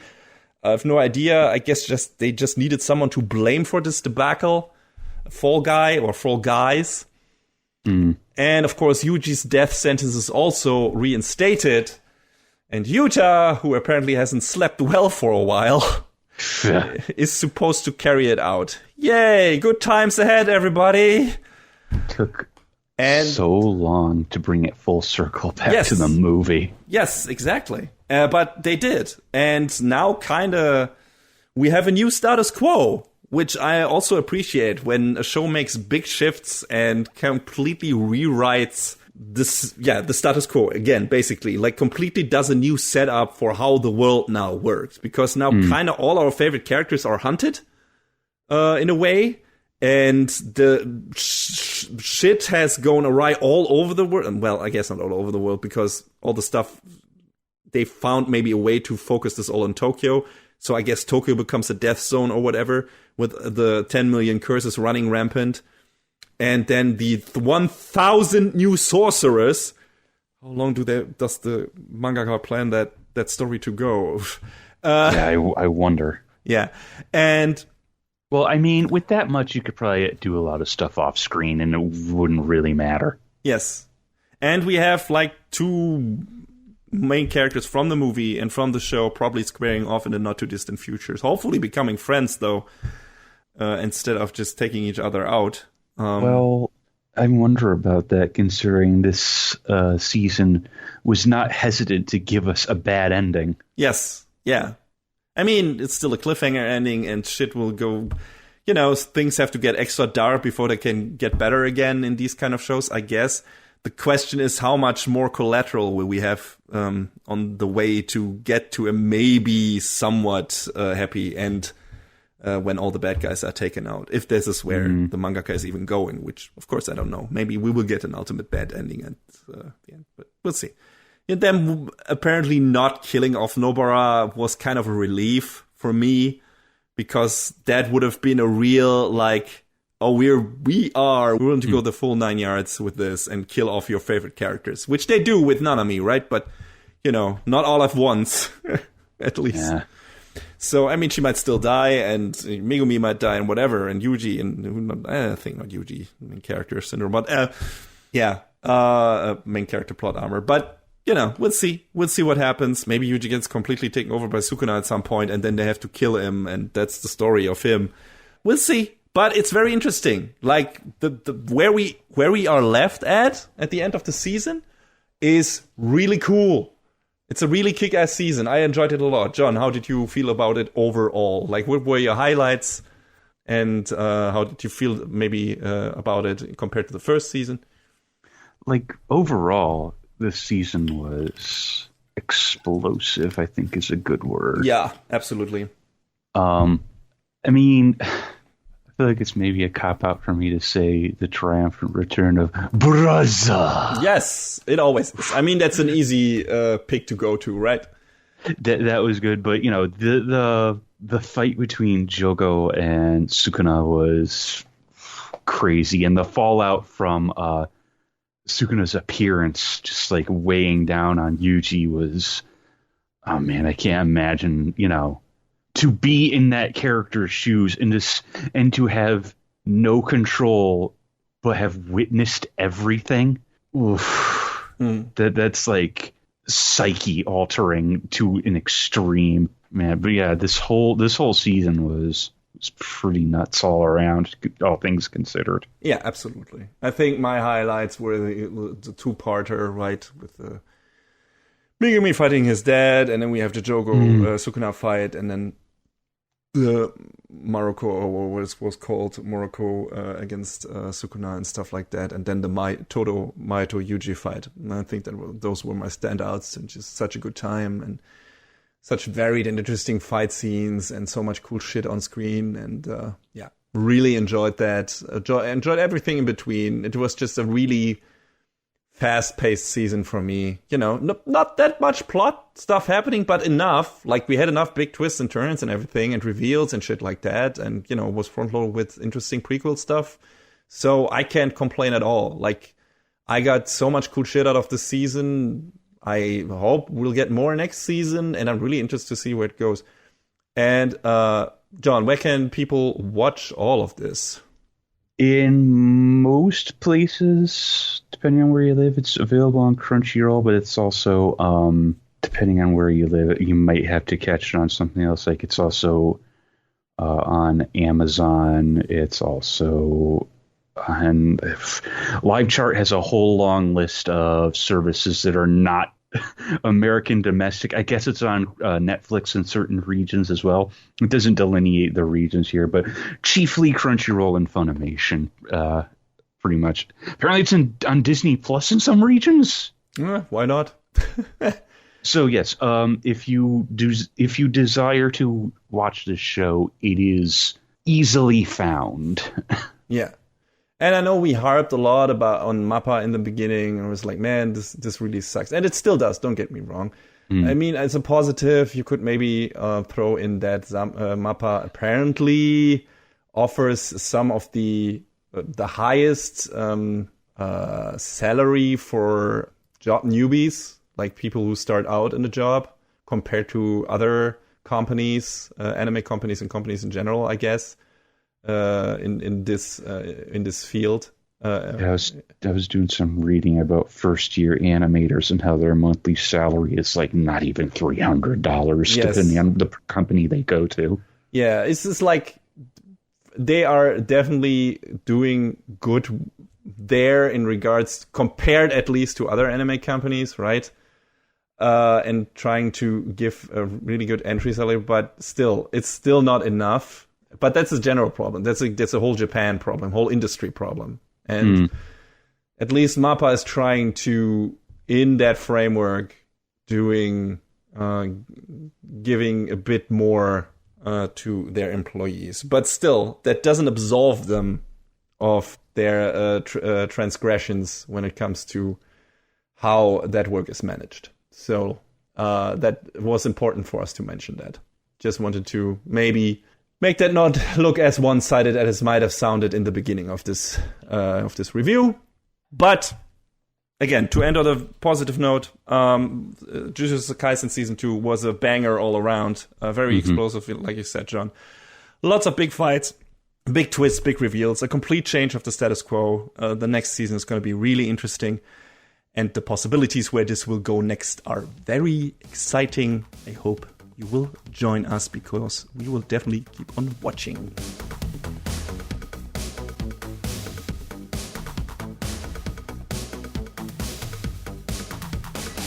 And that is a wrap on the 151st episode of Anime Brain Freeze. All the music in this podcast is from the Double Dragon Neon soundtrack by the amazing Jake Kaufman. Please go to virt.bandcamp.com and check out his awesome work. Our show is available on most of the popular podcast services, but it's always worth visiting animebrainfreeze.com for our review index and more. Leave us comments and questions on YouTube, follow us on Twitter at AnyBrainFreeze, or send an email to animebrainfreeze@gmail.com. We would love to read your feedback. Thanks for tuning in. We hope you had a good time, and please join us again on our next episode. Macht's gut. So long, everybody. Next time on Anime Brain Freeze. The dark reimagining of a true icon. And the intersection of racing and photography leaves two men to find what they have in common.